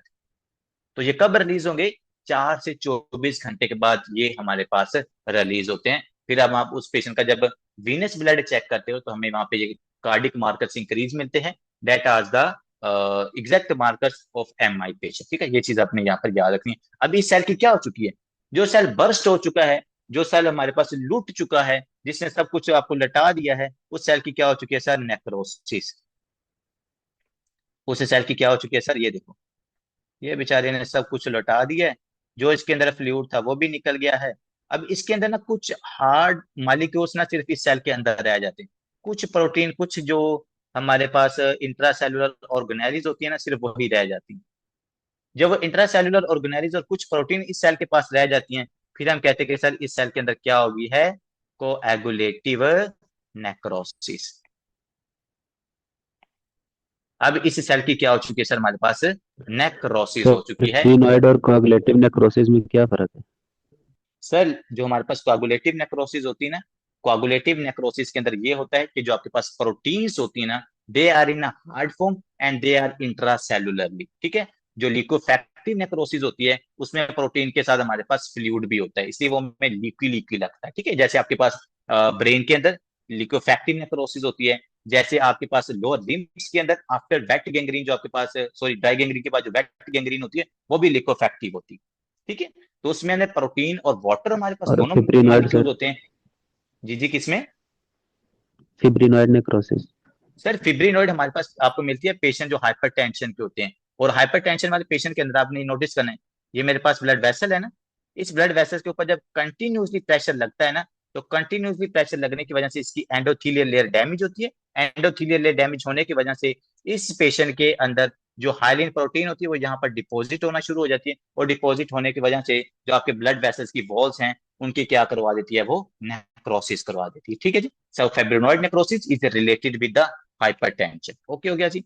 Next बात सर, हमें कोआगुलेटिव नेक्रोसिस का पता चल गया। अब मैं आपको ये लाइनें पढ़ाता हूँ, अब आपको ये चीजें समझ आएंगी। ठीक है सर, अर्ली कोआगुलेटिव नेक्रोसिस जो आपको 4 to 24 आवर्स के अंदर होती है। Cell content release into the blood, वो भी बात हमने यहाँ पर देख ली है। और उसके बाद हमारे पास पहले क्या हो रहा है सर, एडीमा हुआ था। ठीक है, अब एडीमा के बाद इसने क्या कर लिया सर, यहाँ पर हेमरेज हो गया। हेमरेज का मतलब है यहाँ पर कि आपके पास जो सेल है ना वो रप्चर हो चुके हैं। यहाँ पर हेमरेज का मतलब ब्लड वेसल्स वाला नहीं, यहाँ पर हेमरेज का मतलब है कि आपका सेल रप्चर हो गया और रप्चर होने के बाद उसने सब कुछ रिलीज कर दिया। ठीक है जी, तो ये थी हमारे पास इनिशियल मैनिफेस्टेशंस जो आपने याद रखनी है। ठीक है, कुछ और मजे की बातें करते हैं। वो मजे की बातें क्या है, अगर आप देखो ना यहाँ पर एक चीज लिखी हुई है जिसको हम कह रहे हैं पेल विद टेट्राजोलियम स्टेन, कि वो जो नेक्रोटिक पार्ट है ना आपके हार्ट का, जब उसके ऊपर मैंने टेट्राजोलियम डाली ना तो उसका जो मतलब कलर आया ना वो पेल कलर का हमें नजर आता है। अगर यहाँ पर आप सेल को भी देखो ना, इसको नेक्रोटिक पार्ट को यहाँ पर देखो, नेक्रोटिक पार्ट, तो ये आपको जब इसके ऊपर टेट्राजोलियम स्टेन डालोगे ना तो ये येलो कलर का नजर आता है। अब ये येलो कलर का टेट्राजोलियम स्टेन पता है क्यों नजर आता है? आपने जैसे इसके ऊपर टेट्राजोलियम डाला ना तो यहाँ पर पड़ा होता है LDH, extra cellularly LDH, lactate dehydrogenase पड़ा होता है। ये टेट्राजोलियम स्टेन जो होता है ना ये एलडीएच के साथ बाइंड कर देता है। जब ये एलडीएच के साथ बाइंड होता है ना तो उसकी वजह से आपको पेल कलर नजर आता है on the necrotic part of your heart और ऑफ योर लेफ्ट वेंट्रिकल। ठीक है जी, तो ये टेट्राजोलियम स्टेन आपने याद रखना है कि ये हमें पेल क्यों कलर देता है उस नेक्रोटिक पार्ट के ऊपर डालने के बाद, कि वो क्योंकि वहां पर एलडीएच होता है, टेट्राजोलियम एलडीएच के साथ बाइंड करता है और उसके बाद वो हमारे पास पेल कलर देता है। ठीक है, अगर एलडीएच प्रेजेंट नहीं है तो ये वहां पर पेल कलर नहीं देता होता है। ये एक आपके पास स्टेनिक मैकेनिज्म होता है to differentiate between the normal heart and to differentiate between the MI heart part. ठीक है, तो अगर वो पेल है तो इसका मतलब है सर वहां पर एमआई हो चुका है। अगर वो हमारे पास पेल नहीं है, नॉर्मल कलर दे रहा है हमारे पास लाइट रेड कलर का, इसका मतलब है कि वहां पर नेक्रोसिस नहीं हुई। ठीक है जी। अब सर 4 घंटे के बाद क्या था कि पेशेंट को हम हॉस्पिटल में जाके ले गए। अब दो पॉसिबिलिटीज हैं, या तो आप उस पेशेंट को हॉस्पिटल में ले गए हो या आप उस पेशेंट को हॉस्पिटल के अंदर लेके नहीं गए। दोनों चीजें हम डिस्कस करते हैं। इन केस अगर आप उस पेशेंट को हॉस्पिटल में ले गए हो और आपको पता है हॉस्पिटल में ले जाने के बाद हम क्या करते होते इस पेशेंट की, हमने करनी होती है रीवस्कुलराइजेशन। एमआई वाले पेशेंट के अंदर क्या करनी होती है सर, रीवस्कुलराइजेशन करनी होती है। रीवस्कुलराइजेशन का क्या मतलब है कि जो आपके पास ये प्लेक बना हुआ है ना,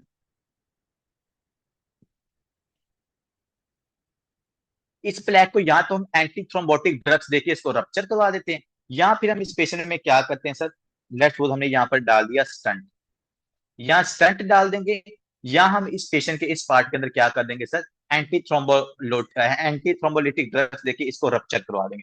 अब जब इसको रप्चर करवा देंगे ना तो इस एरिया की जो ब्लड सप्लाई है वो क्या हो जाएगी सर, दोबारा रीवस्कुलराइज हो जाएगी, मतलब वहां पर रीपरफ्यूजन हो जाएगी, दोबारा ब्लड इस एरिया के अंदर आना शुरू हो जाएगा। लेकिन इसका हमें एक नुकसान भी होता है स्टार्ट के अंदर। वो नुकसान क्या होता है कि सर पेशेंट के अंदर रीपरफ्यूजन इंजरी हो सकती है।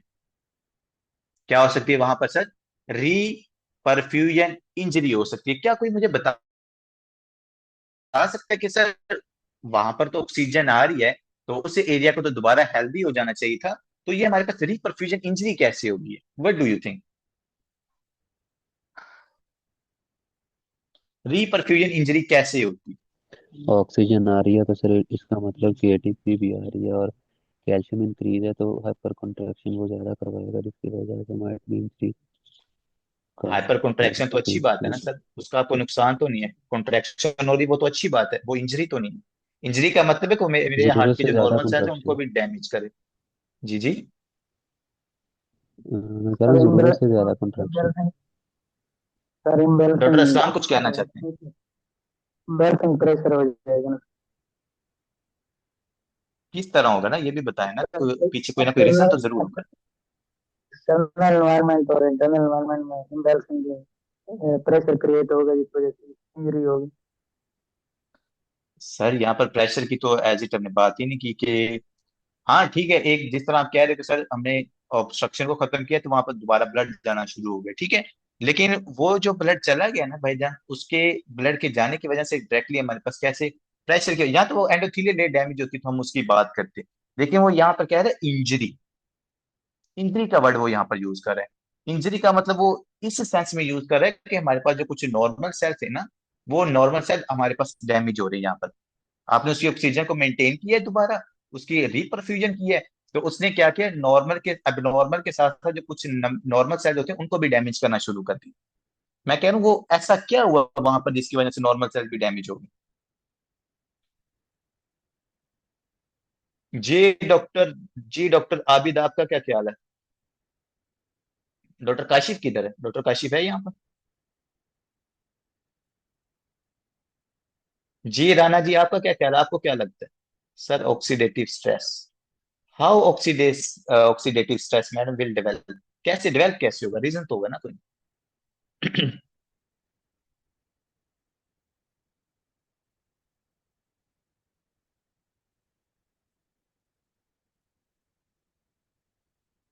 सोचें इसके बारे में, सोचें थोड़ा सा। तब तक मैं क्या करता हूँ, थोड़ी सी स्पेस क्रिएट करता हूँ ताकि हम इसको यहाँ पर समझ लें, ठीक है। Reperfusion injury. Sir hyper contraction की वजह से वो एरिया ऑलरेडी वीक है, और सर वीक एरिया है तो उसमें ओके, सर हाइपर कॉन्ट्रैक्शन हमने उसको स्ट्रेस दे दिया, तो सर उससे इंजरी हो सकती है ठीक है। वहां पे, किसी कमजोर तो वो एरिया को हमने रीपरफ्यूजन, स्टिमुलेट किया। हाँ जी। नहीं वो रीपरफ्यूजन इंजरी की वजह से तो नहीं ना हो रहा। रीपरफ्यूजन इंजरी का मतलब है कि आपने उसको ऑक्सीजन दी है, तो ऑक्सीजन का डायरेक्टली वहां पर कोई ना कोई इफेक्ट होना चाहिए। सर रिएक्टर ऑक्सीजन तो वीक सिपिसिटी पार्ट हो है तो उसका तो रप्चर हो, अगर वो वीक पार्ट है तो उसको रप्चर हो जाना चाहिए वहां पर ना। सर रिएक्टर ऑक्सीजन सिपिसिटी उधर जाके अकोमोडेट हो जाती है इस वजह से। रिएक्टिव ऑक्सीजन, बिल्कुल आप सही कह रहे हो, जैसे डॉक्टर असलान का कि सर रिएक्टिव ऑक्सीजन स्पीशीज वहां पर क्रिएट होती है, ठीक है। अब मैं आपको बताता हूँ असल में हुआ क्या है। आपके पास वहां पर क्या हुआ था सर? हाइपोक्सिया। बात को समझना जरा आपने, उसे पूरे सेल के एरिया के अंदर क्या जनरेट हुआ सर? हाइपोक्सिया। बच्चों जब भी हाइपोक्सिया होता है ना, मतलब किसी भी सेल को ऑक्सीजन नहीं ना मिलती, वो आपके पास एक फैक्टर को रिलीज करता है, उसको हम कहते हैं हाइपोक्सिया इंड्यूस्ड फैक्टर। जब भी किसी एरिया के अंदर हाइपोक्सिया होता है, किसी सेल को ऑक्सीजन नहीं मिलती, तो वो हाइपोक्सिया इंड्यूस फैक्टर को रिलीज करता है। ये जो हाइपोक्सिया इंड्यूस फैक्टर होता है, ये आपके पास क्या करता है, ये अट्रैक्ट, क्योंकि फैक्टर है ना आपके पास, इंड्यूसेबल फैक्टर है। जैसे आपके पास कीमोटैक्टिक फैक्टर्स होते हैं, जैसे इंफ्लामेटरी मीडिएटर्स होते हैं, इसी तरह ये हाइपोक्सिया इंड्यूस फैक्टर वहां से रिलीज हुआ है। अब ये जो हाइपोक्सिया इंड्यूस फैक्टर है, ये क्या करता है, ये हमारे पास पॉलीमॉर्फो न्यूट्रोफिल जो सेल जाते हैं, पॉलीमॉर्फो न्यूक्लियर जो न्यूट्रोफिल सेल्स होते हैं ना, यहाँ जहाँ मैं सिंपल वर्ड लिख देता हूँ न्यूट्रोफिल, तो ये हमारे पास वहां पर न्यूट्रोफिल सेल्स को अट्रैक्ट करता है। अट्रैक्ट कौन कर रहे हैं? Hypoxia induce factor.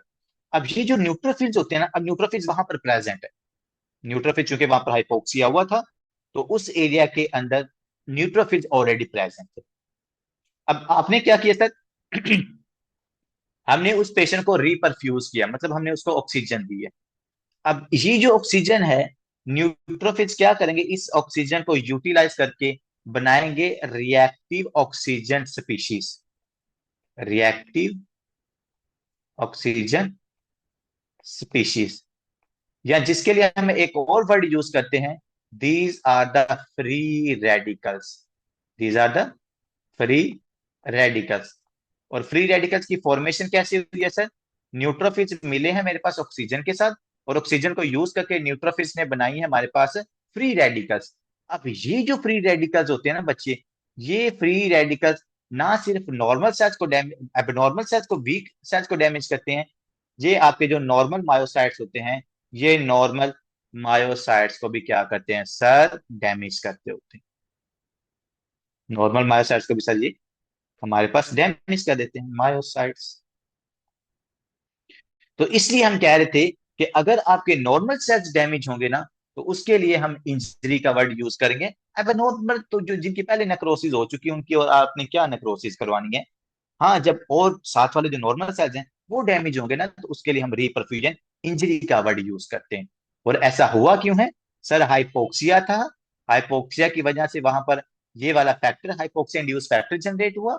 इसने क्या किया, वहां पर न्यूट्रोफिल्स को बुलाया, और न्यूट्रोफिल्स को जैसे ऑक्सीजन मिलती है, ये आपके पास फ्री रेडिकल्स को जनरेट करते हैं, और वो फ्री रेडिकल्स क्या करते हैं, नॉर्मल मायोसाइट्स को भी डैमेज करते हैं। अगर आप यहां पर देखो ना, reperfusion injury generates the free radicals, generates the free radicals, और वो फ्री रेडिकल्स क्या करेंगे, ये जो 60 वाले नॉर्मल सेल्स हैं इनको भी डैमेज करते हो, ठीक है। और ये अक्सर मुझे याद है एक प्रोफेसर ने क्वेश्चन किया था कि हाँ भाई, हमने उसको रीपरफ्यूज किया पेशेंट का, तो किस चीज का हमने ख्याल करना है।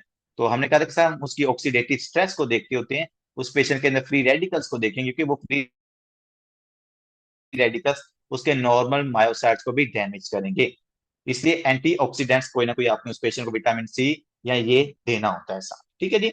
तो यहाँ पर क्या होगा सर, सिंपल उन्होंने सिर्फ फ्री फ्री रेडिकल्स का वर्ड यूज किया था, मैंने आपके पीछे जो पूरी कहानी वहां पर जनरेट होगी अल्हम्दुलिल्लाह वो भी हमने यहाँ पर समझ लिया, ठीक है। अब दूसरी जो आप बात कर रहे थे सर, इंक्रीज कैल्शियम इनफ्लक्स, जैसे अभी डॉक्टर फैज ने भी क्वेश्चन किया था कि sir intracellularly contraction increase, calcium increase हो रहा है, तो इससे तो कॉन्ट्रैक्टिलिटी इंक्रीज होनी चाहिए, तो आप कह रहे हैं कॉन्ट्रैक्टिलिटी कम हो रही है। मैंने कहा था सर कैल्शियम अगर इंक्रीज हो रहा है ना, तो उसकी वजह से हाइपर कॉन्ट्रैक्शन हो रही है, जो मायोफिब्रिल्स है ना आपकी जो सेल्स हैं, उसकी हाइपर कॉन्ट्रैक्शन हो रही है, मतलब वो कॉन्ट्रैक्शन फेज के अंदर ही है, वो रिलैक्सेशन में जा ही नहीं रहे। तो जब कॉन्ट्रैक्ट और रिलैक्स करेंगे, सिस्टोल और डायस्टोल में जाएंगे, तब आपके पास कार्डिक आउटपुट इंक्रीज होगी। इस फेज के अंदर सर आपके पास जो सेल है वो हाइपर कॉन्ट्रैक्टेड फेज के अंदर रहता है। जब वो हाइपर कॉन्ट्रैक्टेड फेज में रहता है, तो इसलिए तो आपके पास पेशेंट में कार्डियोजेनिक शॉक और हार्ट फेलियर की सिम्टम्स भी आ रही होती। तो ये था हमारे पास पहले 24 घंटे के अंदर जो जो वहां पर लाहे अमल मरतब हुआ है, या जो जो चेंजेस आई हैं आपके necrotic part of your myocytes या लेफ्ट वेंट्रिकल, वो सारी हमने यहाँ पर डिस्कस कर ली है। एडिमा पहले डेवलप होगा, फिर नेक्रोसिस होगी, फिर रप्चर होगा, रप्चर होने के बाद जब आप अगर उसको हॉस्पिटल ले जाके रीपरफ्यूज करवा दोगे, तो रीपरफ्यूजन इंजरी होती है। और रीपरफ्यूजन इंजरी होने के बाद क्या कैसी होती है, मैंने आपको बता दिया, hypoxia, hypoxia induce factor release होता है, वो न्यूट्रोफिल्स के साथ मिलकर क्या करवाता है सर, फ्री रेडिकल्स को जनरेट करवा के वहां पर इंजरी करवा देता है, सर ठीक एक है। तो ये क्वेश्चन चीज है। आपने यहाँ पर, जी सर, दो क्वेश्चन पूछे सर। सर जी आपने कहा था कि कैल्शियम तो चले इंट्रासेलुलर इंक्रीज हो रहा है और उसको एटीपी चाहिए हम्म कॉन्ट्रैक्शन करवाने के लिए। तो हम्म। इधर ये बात कर रहा है ऑक्सीजन देने के बाद की, तभी तो हाइपर कॉन्ट्रैक्शन होगी ना, सर जब ये हमने उसको ऑक्सीजन हाइपर, दी है। सर हाइपर कॉन्ट्रैक्शन का मतलब है कि जो उसकी कॉन्ट्रैक्शन है वो इंक्रीज हो गई है, नंबर ऑफ कॉन्ट्रैक्शन इंक्रीज नहीं किया उसने। If there is increase number of contraction, फिर ये मतलब था कि वो कॉन्ट्रैक्शन और रिलैक्सेशन दोनों में जा रहा है। हाइपर कॉन्ट्रैक्शन, या जहां पर वर्ड स्ट्रॉन्ग कॉन्ट्रैक्शन का यूज किया जाता है, इसका मतलब वहां पर आपके पास कॉन्ट्रैक्टिलिटी इंक्रीज हो रही है। जैसे आपने ये पेशेंट देखे हो ना टेटनस वाले, तो उनके अंदर भी हम ये वर्ड यूज करते हैं कि भाई उसके मसल्स के अंदर हाइपर कॉन्ट्रैक्शन है। टेटनस को पेशेंट देखा आपने, टेटनी का, जी जी सर। उसमें क्या होता है, उसमें भी हाइपर कॉन्ट्रैक्शन होती है मसल्स की, तो वो उसके मसल कॉन्स्ट्रिक्टेड ही रहते हैं, स्टिफ हो वो जाते हैं रिलैक्स मसल। होते ही नहीं, हाँ वही स्टिफ होते हैं, वो कॉन्ट्रैक्ट फेज में अंदर की जी जी। फेज के अंदर होते हैं। तो समझ आ गई आपको इस बात की। जी जी सर। तो अगर जी जी, अगर वो यहाँ पर वर्ड यूज करता ना, इंक्रीज नंबर ऑफ कॉन्ट्रैक्शन, तो फिर हम वो कंसिडर करते थे, जो बात आप कह रहे थे यहाँ पर।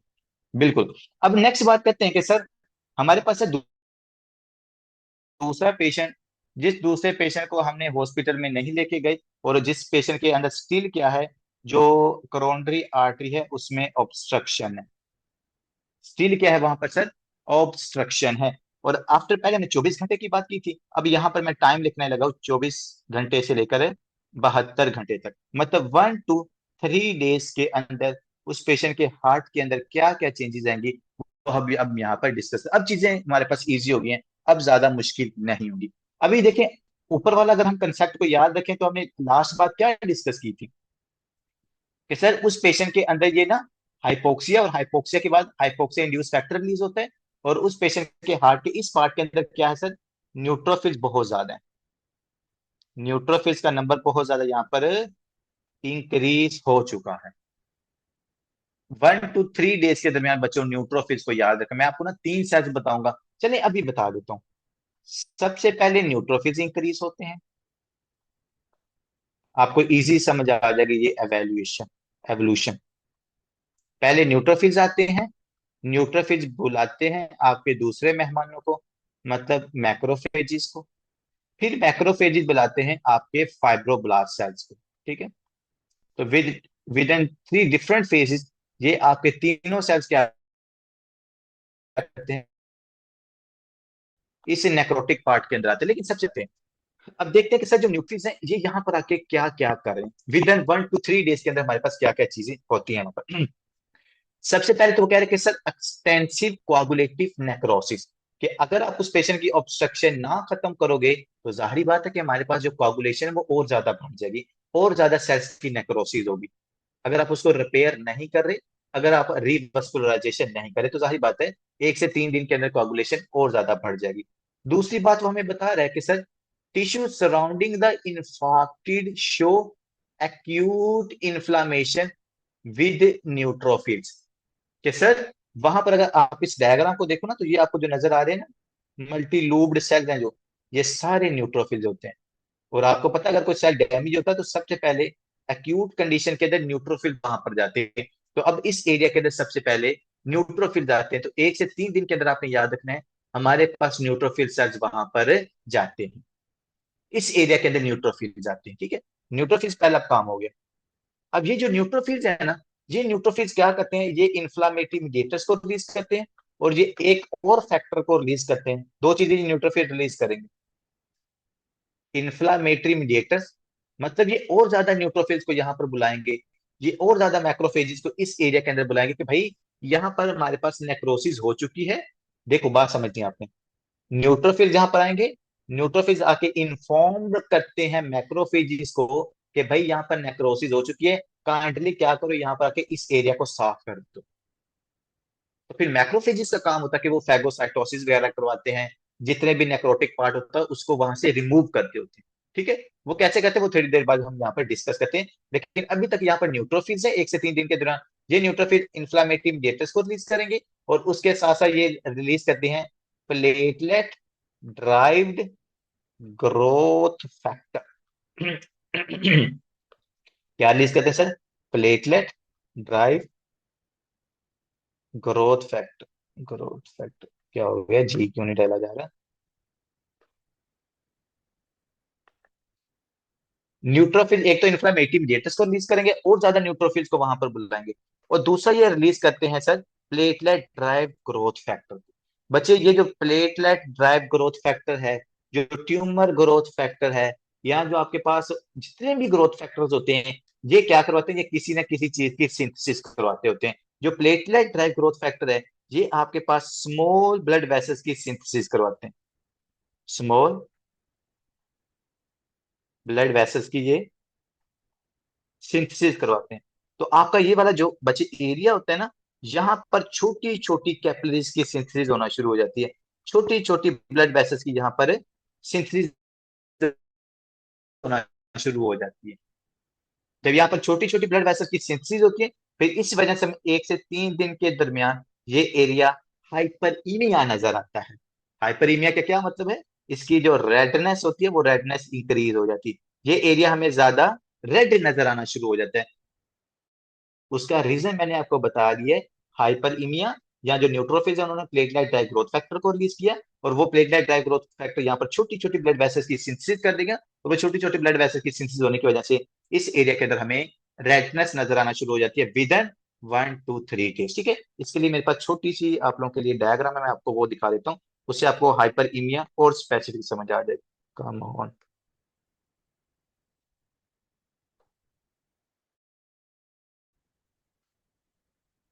ये लीजिए स्पेशल डॉक्टर फैज की पुरजोर फरमाइश के ऊपर क्या नजर आएगा।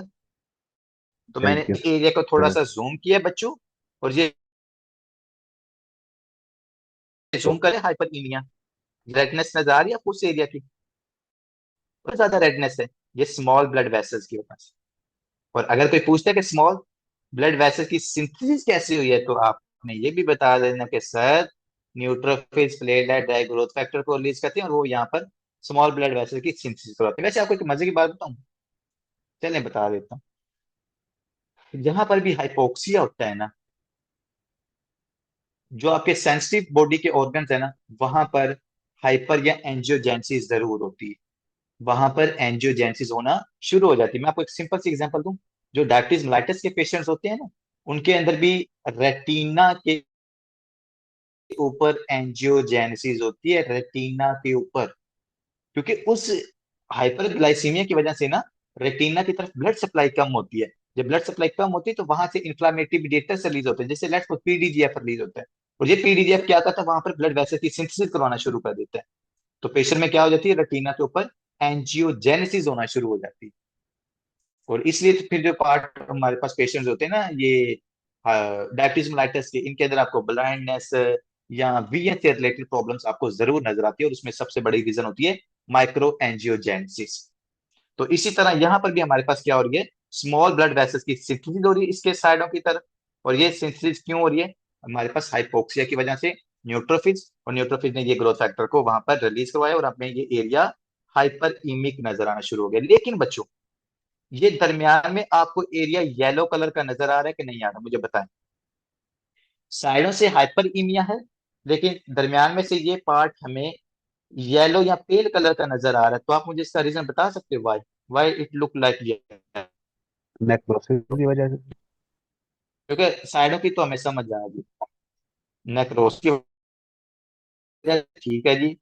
Anything else?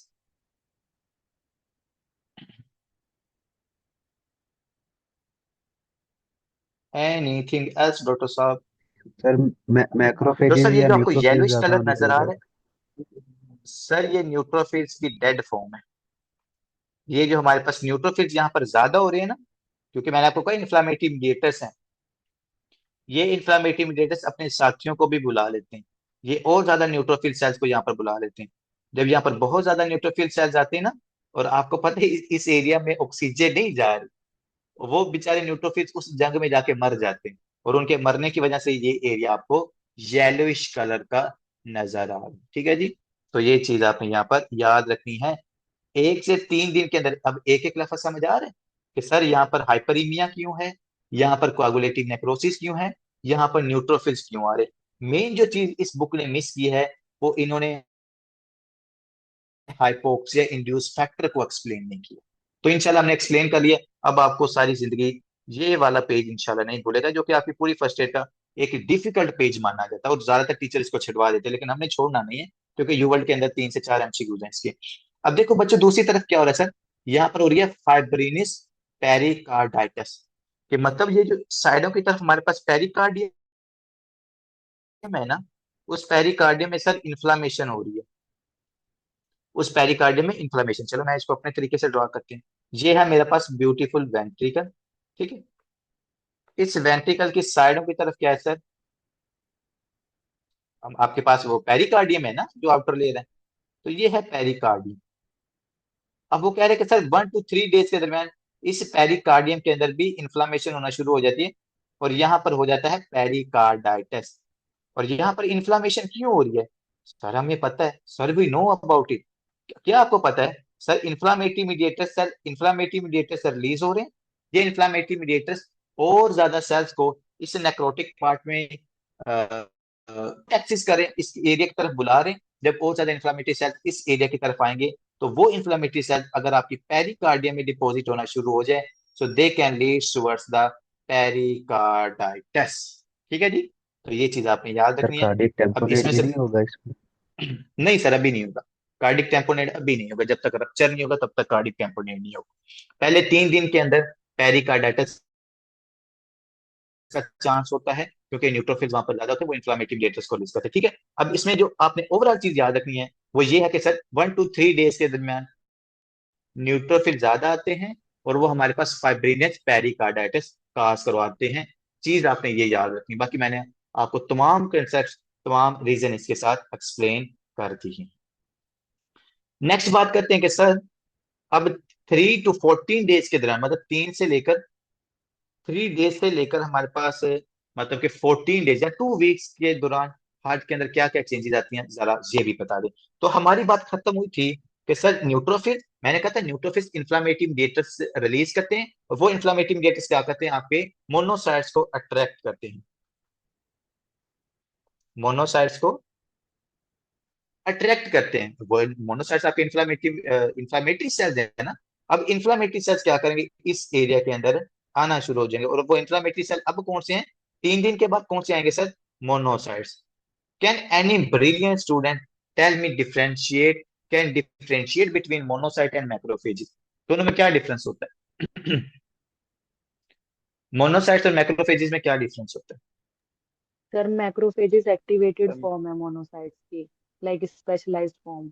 मोनोसाइट से ही ओके फर्दर मतलब मैक्रोफेजेस बनता है, जब साइट पे पहुंचता है तब वो मैक्रोफेज बनेगा। Okay, anyone else?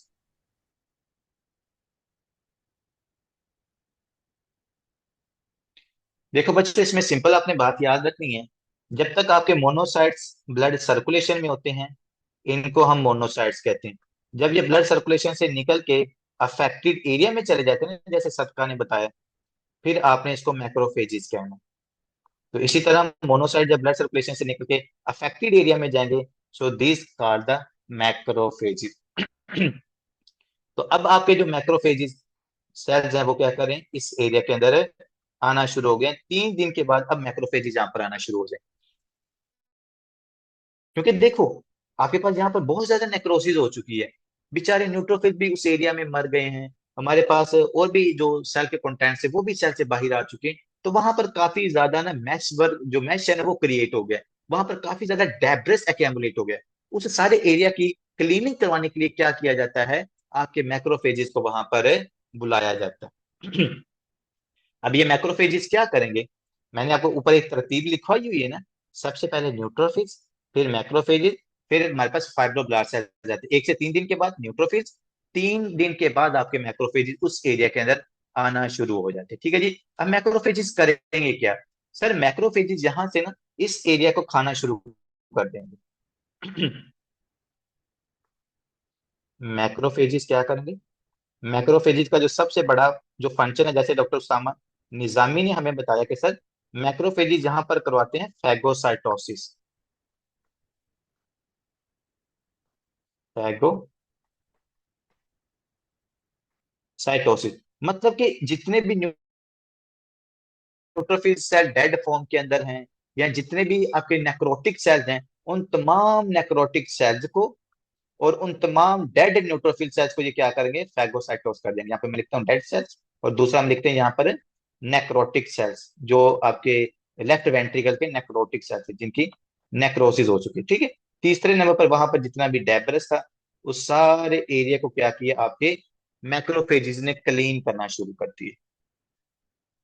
तो अगर आप देखो ना कि ये आपको ये येलोइश ज्यादा क्यों नजर आ रहा है, ये येलोइश हमें यहाँ पर इसलिए ज्यादा नजर आता है क्योंकि यहाँ पर न्यूट्रोफिल्स की बहुत ज्यादा डेथ हो चुकी होती है, यहाँ पर न्यूट्रोफेज की बहुत ज्यादा डेथ हो चुकी होती है। हमने फिर इस एरिया को मैक्रोफेजेस की मदद से क्या करवाना होता है, क्लीनिंग अभी की हमने करनी है। अब मैक्रोफेजेस क्लीनिंग तो कर रहे हैं, मतलब डेड एरियाज को भी वो इनगल्फ कर रहा है, नेक्रोटिक सेल्स को भी इनगल्फ कर रहा है, डेब्रस को भी इनगल्फ कर रहा है, लेकिन वो इसके साथ साथ एक बड़ी ज्यादती कर रहा है। वो ज्यादती क्या है कि वो आपके नॉर्मल एरियाज की भी मैक्रो फैगोसाइटोसिस करवा रहा है। लेट्स सपोज वो आपके पास जो लेफ्ट वेंट्रिकल की वॉल है उसकी नेक्रोसिस, उसको भी उसने खाना शुरू कर दिया। तो यहाँ पर लेफ्ट वेंट्रिकुलर वॉल की उसने क्या करवा दी सर, फैगोसाइटोसिस उसकी भी करवाना शुरू कर दी। ठीक है। उसने आपके पास जो इंटरवेंट्रिकुलर सेप्टम है, इंटरवेंट्रिकुलर जो सेप्टम है, उसकी भी फैगोसाइटोसिस करवाना शुरू कर दिया। मतलब आपके लेफ्ट वेंट्रिकल की वॉल को भी खाना शुरू कर दिया है, और जो इंटरवेंट्रिकुलर सेप्टम है उसको भी उसने खाना शुरू कर दिया है। और अगर ये आपकी लेफ्ट वेंट्रिकल की वॉल की फैगोसाइटोसिस को लगा तो आपकी लेफ्ट वेंट्रिकल की वॉल क्या हो जाएगी, वीक। आपके पास जो इंटरवेंट्रिकुलर सेप्टम है वो क्या हो जाएगा, वो वीक हो जाएगा। अगर उसकी मैक्रोफेज जब उसकी फैगोसाइटोसिस करवा दे, तो जब मैक्रोफेज इनकी फैगोसाइटोसिस करवा देंगे तो वॉल भी आपके पास वीक हो जाएगी, और इंटरवेंट्रिकुलर सेप्टम भी आपके पास वीक हो जाता है। और जो एरिया आपके पास वीक हो जाता है, जब ऊपर लेफ्ट एट्रियम से लेफ्ट वेंट्रिकल में ब्लड आएगा, जो एरिया आपका वीक होगा उसकी क्या हो जाएगी सर, फ्री वॉल रप्चर, वहां से वो जो पार्ट हमारे पास वो रप्चर हो जाएगा। देखो यहाँ से ये एरिया आपके पास लेट्स सपोज ये रप्चर हो जाएगा, जब ऊपर लेफ्ट वेंट्रिकल से इसके अंदर क्या आता है, ब्लड आता है, ये रप्चर हो जाता है। जब ये रप्चर होता है तो डॉक्टर फैज, अब आपके पास क्या होगा, कार्डिक टेम्पोनेट। अब आपके पास टेम्पोनेट होगा, और जब आपके पास कार्डिक टेम्पोनेट होगा ना, तो इस पेशेंट की सडन डेथ भी हो सकती है। अगर कोई बंदा आपसे पूछता है कि सर 12 दिन के बाद पेशेंट की डेथ हो रही है, तो इसका मतलब मोस्ट ऑफ द केसेस के अंदर कार्डिक टेम्पोनेट की वजह से उस पेशेंट की डेथ होगी। अभी ये शायद कल या परसों ना किसी बंदे ने, वो जो किर्गिस्तान का ग्रुप है ना, वहां पर ये एमसीक्यूज भी पूछा हुआ था कि 12 दिन के बाद एमआई वाले पेशेंट की डेथ हो रही है, तो उसका रीजन क्या है, तो उसका रीजन कार्डिक टेम्पोनेट होता है। और कार्डिक टेम्पोनेट क्या हो रहा है, तो सर इस एरिया से ब्लड रप्चर हुई है वॉल, और ब्लड यहाँ पर निकल के क्या कर रहा है, इसकी जो पेरिकार्डियल कैविटी है वहां पर वो सारा ब्लड इकट्ठा हो रहा है, और वो ब्लड इकट्ठा होने के बाद क्या करे, आपके हार्ट को कंप्रेस कर रहा है। जब वो आपके हार्ट को कंप्रेस करेगा, हमारे पास वीनस रिटर्न भी डिक्रीज हो जाएगा, कार्डिक आउटपुट भी डिक्रीज हो जाएगी, मफल हार्ट साउंड होगा, जुगुलर वीनस डिस्टेंशन हो जाएगी, और पेशेंट के अंदर हमें डेथ भी नजर आ सकती है अगर आपने उसको जल्दी ट्रीट ना किया। ठीक है जी। Next sir, papillary muscle rupture. अगर वही जो मैक्रोफेजिज हैं वो क्या करते हैं, आपके पैपिलरी मसल्स को देखें, लेट्स सपोज मेरे पास अगर यहाँ पर एक फोटो पड़ी हुई ना, I will show you, where यहाँ पे शो करें।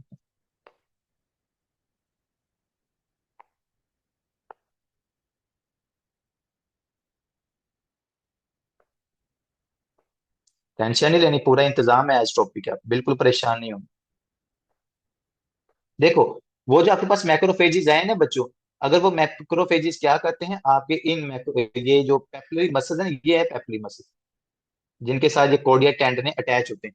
अगर इन पेपिलरी मसल्स को वो खाना शुरू कर देंगे, तो आपके पास जो कोर्डिया टेंडन है ये भी क्या हो जाएंगे, ये कोर्डिया टेंडन भी आपके पास वीक हो जाते हैं। जब कोर्डिया टेंडन वीक होंगे, तो आप कोर्डिया टेंडन आपके पास रप्चर की तरफ जाएंगे, और जब कोर्डिया टेंडन रप्चर होंगे, तो मिट्रल वाला आपका प्रॉपरली क्लोज नहीं होगा। जब मिट्रल वाला आपका क्लोज नहीं होगा, उस पेशेंट के अंदर आपको मिट्रल रीगर्गिटेशन भी नजर आ सकती है। ठीक है, पहला काम, फ्री वॉल अगर रप्चर होगी, कार्डिक टेम्पोनेट है।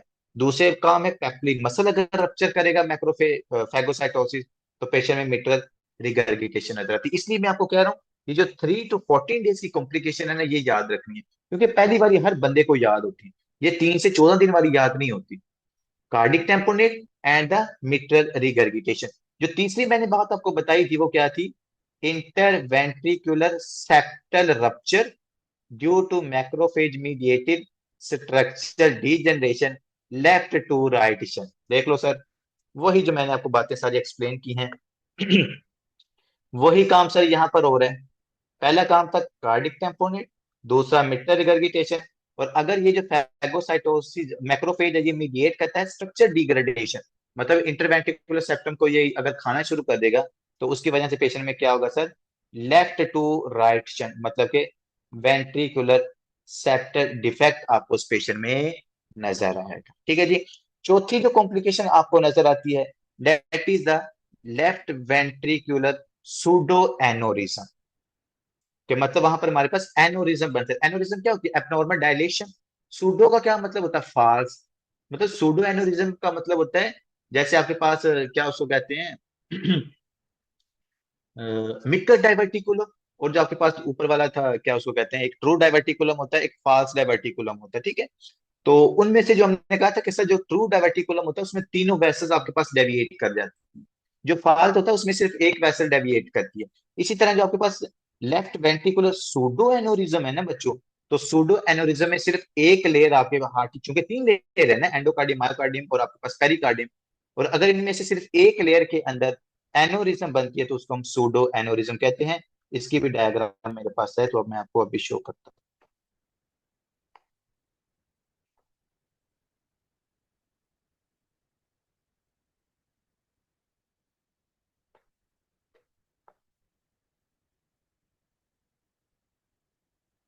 डिड यू सी दैट, ये है आपके पास सूडो एनोरिज्म। सूडो एनोरिज्म, क्योंकि फैगोसाइटोसिस हो रही है, वॉल आपकी वीक हो रही है, और जब वो वीक होगी उसके अंदर जब थोड़ा सा प्रेशर क्रिएट होगा, तो ये आपके पास एनोरिज्म बन जाएगी वहां पर। ठीक है, और ये एनोरिज्म जब रप्चर होगी, तो उसकी वजह से पेशेंट को हैमरेज होगा, वही कार्डिक टेम्पोनेट होगा, पेशेंट के अंदर सीवियर सिम्टम आपको नजर आ सकती हैं। और सर इसीलिए कौन सी रेंज 3 to 14 डेज इन्वॉल्व होती है के अंदर ज्यादातर पेशेंट्स की देखो, इसके अंदर देखो आपके पास एक ही लेयर आपके पास वीक हो रही है, वो मायोकार्डियम वीक हो रही है। सिर्फ मायोकार्डियम हमारे हमारे पास वीक हो रही है। जब ये मायोकार्डियम देखो, मायोकार्डियम तो सारी खाई गई है, सिर्फ पीछे कौन सी बच रही है, पीछे आपकी पेरिकार्डियम बच रही है। और वो पेरिकार्डियम के अंदर जब प्रेशर क्रिएट होता है तो वो डायलेट हो जाती है। समझे आप बात? तो इसमें सिर्फ पेरिकार्डियम हमारे पास इन्वॉल्व होती है। ठीक है। तो पहले नंबर पर अगर पेशेंट की डेथ होती है तो वो वेंट्रिकुलर फिब्रिलेशन की वजह से, अगर 3 to 14 डेज के दरमियान में डेथ होती है तो वो कार्डिक टेम्पोनेट की वजह से हो सकती है, मिट्रल रिगर्गिटेशन की वजह से हो सकती है, वो सूडो एनोरिज्म के रप्चर की वजह से डेथ हो सकती है, और मोस्ट कॉमनली कार्डिक टेम्पोनेट की वजह से होती है। ठीक है। 14 डेज तक आपने ये कहानी याद रखनी है। सर 14 डेज के बाद क्या होता है अगर पेशेंट सर्वाइव कर देते हैं? तो उसके बाद क्या होता है सर, क्योंकि आपने बताया था कि मैक्रोफेजिस ऑन द स्पॉट है, कि मैक्रोफेजिस वहां पर पहुंच चुके हैं। जब मैक्रोफेजिस वहां पर पहुंचेंगे तो वो क्या कर रहे हैं, वो हर चीज की क्लीनिंग करवाते जा रहे हैं। तो अगर आप यहाँ पर नोटिस करो, आपका जो सारा डेब्रिस था, नेक्रोटिक सेल था, मैक्रोफेजिस ने क्या करवा दिया, उसकी क्लीनिंग करवा दी। 14 दिन से पहले पहले मैक्रोफेजिस ने सब सफाया कर दिया। यहाँ पर मैक्रोफेजिस ने फैगोसाइटोसिस करवा दी। जब मैक्रोफेजिस ने फैगोसाइटोसिस करवा दी ना, मतलब सारी क्लीनिंग करवा दी, मतलब वो कोई रप्चर वगैरह कुछ नहीं हुआ, पेशेंट आपका सर्वाइव कर गया है। तो फिर मैक्रोफेजिस अपना लेंगे नेक्स्ट स्टेप। ये कहेंगे भाई मेरा क्लीनिंग का काम हो गया है, अब जरा दूसरे सेल्स यहाँ पर आए और वो अपना काम मतलब रिपेयरिंग का काम स्टार्ट करें। तो मैक्रोफेजिस रिलीज करेंगे हमारे पास इंफ्लामेटरी मीडिएटर्स। ठीक है। यहाँ ये कुछ ग्रोथ फैक्टर रिलीज करते हैं, जैसे कि टीजीएफ एक ग्रोथ फैक्टर है, और एक ये और ग्रोथ फैक्टर रिलीज करते हैं, पता नहीं उसका नाम एफजीएफ था, हाँ, फिब्रोब्लास्ट ग्रोथ फैक्टर था, बिल्कुल बिल्कुल, fibroblast growth factor, FGF, fibroblast growth factor. हाँ, ये एफजीएफ को भी क्या करते हैं, यहाँ से रिलीज करते हैं। और ये जो इन्फ्लामेटरी मीडिएटर्स और ये जो एफजीएफ है, ये क्या करते हैं फिर सर, हमारे फिब्रोब्लास्ट सेल्स को इस एरिया के अंदर बुलाते हैं। तो यहाँ पर अब आप फिब्रो ब्लास्ट सेल्स इस एरिया के अंदर आएंगे, और जो फिब्रोब्लास्ट सेल्स हैं, यहाँ पर लिख लो फिब्रोब्लास्ट सेल्स, यहाँ फाइब्रोब्लास्ट सेल्स। फाइब्रोब्लास्ट सेल्स आपको पता है ये फाइब्रोसिस करवाते हैं, और ये फाइब्रोब्लास्ट सेल्स क्या करते हैं, यहाँ पर कोलेजन को रिलीज करेंगे।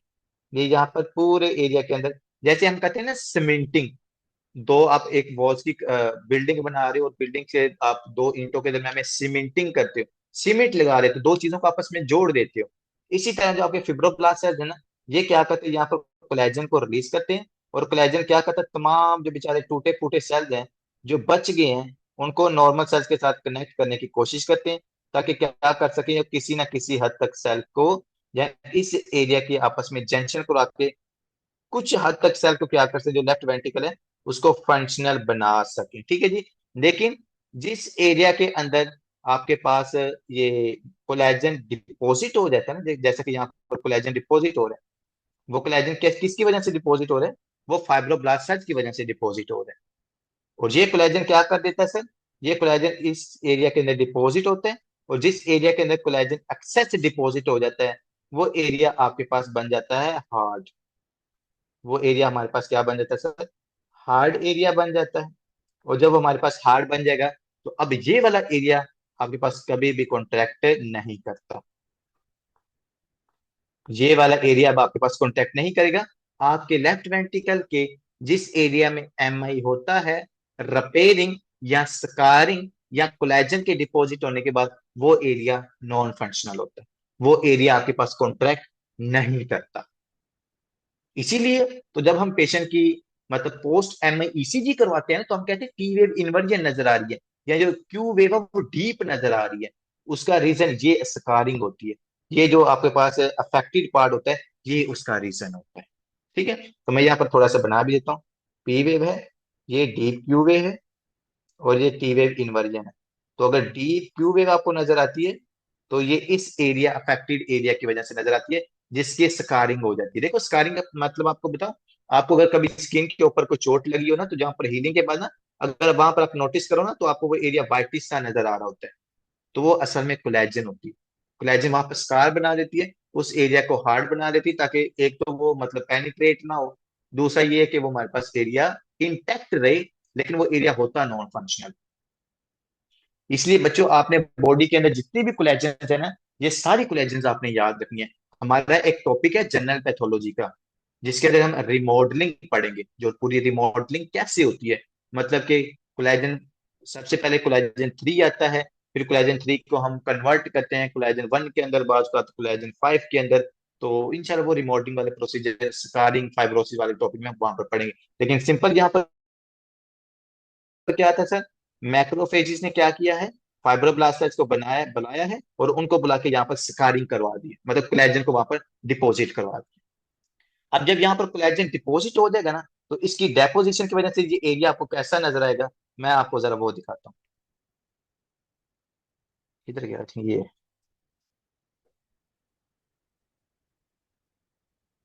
अब वो वाला एरिया है जिसकी स्कारिंग हो चुकी है, ठीक है। इसको मैं रिमूव कर देता हूँ इस सबको, क्योंकि आपने लिख लिया वो, ठीक है।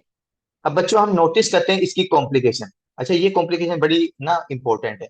जैसे ये 14 डेज तक, अब ये 14 डेज से लेकर ना सेवरल मंथ तक क्या क्या चेंजेस है वो आपने याद रखना है, मतलब हीलिंग की तरफ या स्कारिंग की तरफ ये आपका हार्ट जा रहा है। Post cardiac injury syndrome, post cardiac injury syndrome. अब पोस्ट कार्डिक इंजरी सिंड्रोम क्या है सर, वही सिंड्रोम है कि जो एरिया आपका अफेक्टेड है वो फंक्शनल नहीं होता, उस एरिया के अंदर कॉन्ट्रैक्शन नहीं होती। अगर मैं आपको ये डायग्राम से, इस डायग्राम को बच्चों देखो, ये डायग्राम डायग्राम के अंदर जो मैंने एरिया को जूम आउट किया है ना, या जिसको मैंने हाईलाइट किया है, ये आपका एरिया अफेक्टेड है। ये एरिया आपके पास इफेक्टेड बच्चों, ये नॉन फंक्शनल है, ये कॉन्टैक्ट नहीं करता आपका पूरा ये लेफ्ट वेंट्रिकल कॉन्टैक्ट करेगा, लेकिन ये एरिया कॉन्टैक्ट नहीं करता। इसलिए इस एरिया को हम क्या कहते हैं, ये है पोस्ट कार्डिक इंजरी सिंड्रोम। मतलब ऐसा सिंड्रोम, ऐसा एरिया जो इफेक्टेड है, जो नेक्रोटिक है, वो एरिया कॉन्टैक्ट नहीं कर रहा। बच्चों जब ये एरिया कॉन्ट्रैक्ट नहीं करेगा, तो इस एरिया के अंदर जो ब्लड है ना, वो ब्लड डिपॉजिट हो जाएगा। जब यहाँ पर एरिया ब्लड, क्योंकि ये कॉन्टैक्ट नहीं कर रहा, तो जो इस एरिया के अंदर ब्लड आएगा, वो ब्लड क्या चला जाएगा, स्टेसिस के अंदर। क्योंकि नॉर्मल तो कॉन्टैक्ट करके यहाँ से ब्लड आगे चला जाता है। जब ये एरिया स्टेसिस के अंदर जाएगा, तो यहाँ पर आपके पास क्या बनेंगे सर, क्लोट्स बनेंगे। यहाँ पर मेरे पास क्लोट्स बनेंगे, क्लोट्स लिख दिया, क्लोट्स लिखना। तो यहाँ पर आपके पास क्लोट्स बनेंगे, ठीक है। और जब ये क्लोट्स बनेंगे, तो ये क्लोट आपके पास, जाहिर बात है, जब क्लोट बनेगा तो ये रप्चर होगा, और रप्चर होने के बाद क्या बना सकता है सर, ये एम्बोलाई बनाता है, ठीक है। और जब ये एम्बोलाई बनाएगा, तो पेशेंट हमारे पास 2 वीक से लेके ऑनवर्ड वो किस कॉम्प्लिकेशन के साथ आ सकता है, स्कीमिक स्ट्रोक के साथ आ सकता है। तो उसका रीजन क्या होगा, उसका रीजन वो स्कार पार्ट था, वो फेब्रोटिक पार्ट था जो नॉन कॉन्ट्रैक्टेबल था। नॉन कॉन्ट्रैक्टिलिटी की वजह से वहां पर ब्लड डिपॉजिट हुआ, डिपॉजिट होने के बाद वहां पर क्लोट बना, वो क्लोट ने क्या किया, एम्बोलाई बनाया, और वो एम्बोलाई आपके ब्रेन की तरफ गया, और उसने क्या करवा दिया, पेशेंट में स्कीमिक स्ट्रोक करवा दिया। और आपने अक्सर सुना होगा एमआई वाले पेशेंट के अंदर स्कीमिक स्ट्रोक होता है, मैंने मैंने सुना हुआ इसी पेशेंट की डेथ भी हुई है उसको स्कीमिक स्ट्रोक की वजह से, ठीक है। तो क्यों हो रहे हैं, वो रीजन आज मैंने आपको बता दी। दूसरा कह रहा है कि सर पेशेंट के अंदर हार्ट फेलियर हो सकता है। जाहिर बात है, अगर इतना ज्यादा पार्ट आपके पास क्या कर रहा है, कॉन्ट्रैक्शन नहीं कर रहा, सिर्फ जो दूसरा पार्ट है उस पार्ट को क्या करनी पड़ रही है, कॉन्ट्रैक्शन करनी पड़ रही है, तो वो जो थोड़ा सा कॉन्ट्रैक्ट कर रहा है, वो बेचारा कॉन्ट्रैक्ट कर करके किसकी तरफ चला जाएगा, हार्ट फेलियर की तरफ आपका हार्ट चला जाता है, ये कॉम्प्लिकेशन, ठीक है। फिर इस पार्ट के अंदर हो सकती है हमारे पास अरिथमिया। अब अरिथमिया क्यों हो रहा है बच्चों, हार्ट का स्ट्रक्चर डैमेज हो रहा है। और मैंने आपको बताया जब भी हार्ट का स्ट्रक्चर डैमेज होगा, उसकी वायरिंग खराब होगी, वायरिंग खराब होगी, इलेक्ट्रिकल इंपल्सेस हमारे पास सिमल्टेनियसली जनरेट होगी, और जब सिमल्टेनियस जनरेट होंगी, तो अरिथमिया हमारे पास पेशेंट में हो सकता है। अब बात आती है ट्रू एनोरिज्म की। अब यहाँ पर फॉल्स एनोरिज्म नहीं होती, यहाँ पर होती है ट्रू एनोरिज्म। मतलब जो आपके हार्ट की तीनों लेयर्स है ना बच्चों, उन तीनों लेयर्स के अंदर बैलून लाइक स्ट्रक्चर बनता है, जिसको हम एनोरिज्म कहते हैं। तो अगर आप नोटिस करो ना, अगर आप नोटिस करो, तो ये मैं जिसको हाईलाइट कर रहा हूं ना, ये एनोरिज्म है, ये एनोरिज्म है, ये इसकी। और इस एनोरिज्म के अंदर अगर आप नोटिस करो, तो तीनों ब्लड वेसल्स इन्वॉल्व हैं, तीनों लेयर्स इन्वॉल्व हैं। तो जिसमें तीनों लेयर्स इन्वॉल्व होती हैं, उसको हम ट्रू एनोरिज्म्स कहते होते हैं। तो ट्रू एनोरिज्म कब डेवलप होती है sir, after 2 weeks. False aneurysm कब डेवलप होती है सर, 3 to 14 डेज के दरमियान के अंदर, ठीक है जी। तो ये चीज आप यहाँ पर याद रखनी है। अब पेशेंट के हार्ट की स्कारिंग हो चुकी है। अब दोबारा जिंदगी में जब भी ईसीजी करवाएगा आपको इसके अंदर डीप क्यू वेव और टी वेव की इन्वर्जन नजर आएगी। ठीक है। नेक्स्ट बात करते हैं कुछ हमारे पास diagnosis of the myocardial infarction. जैसे सदका ने पूछा था कि अभी सर बात कैसे ये करेंगे। मार्कस 1:30 बज गया है इंक्रीज। चाइना में। चाइना में 1:30 बज गए। चलें जी, जी आई जी। होप सो कि आप शहरी लोगों ने हो इस लेक्चर को इंजॉय किया होगा। काफी सारी चीजें आपको समझ आई होंगी। बाकी इंशाल्लाह मिलते हैं आपको नेक्स्ट लेक्चर के अंदर। किसी का किसी किस्म का कोई क्वेश्चन है तो आप पूछ लें।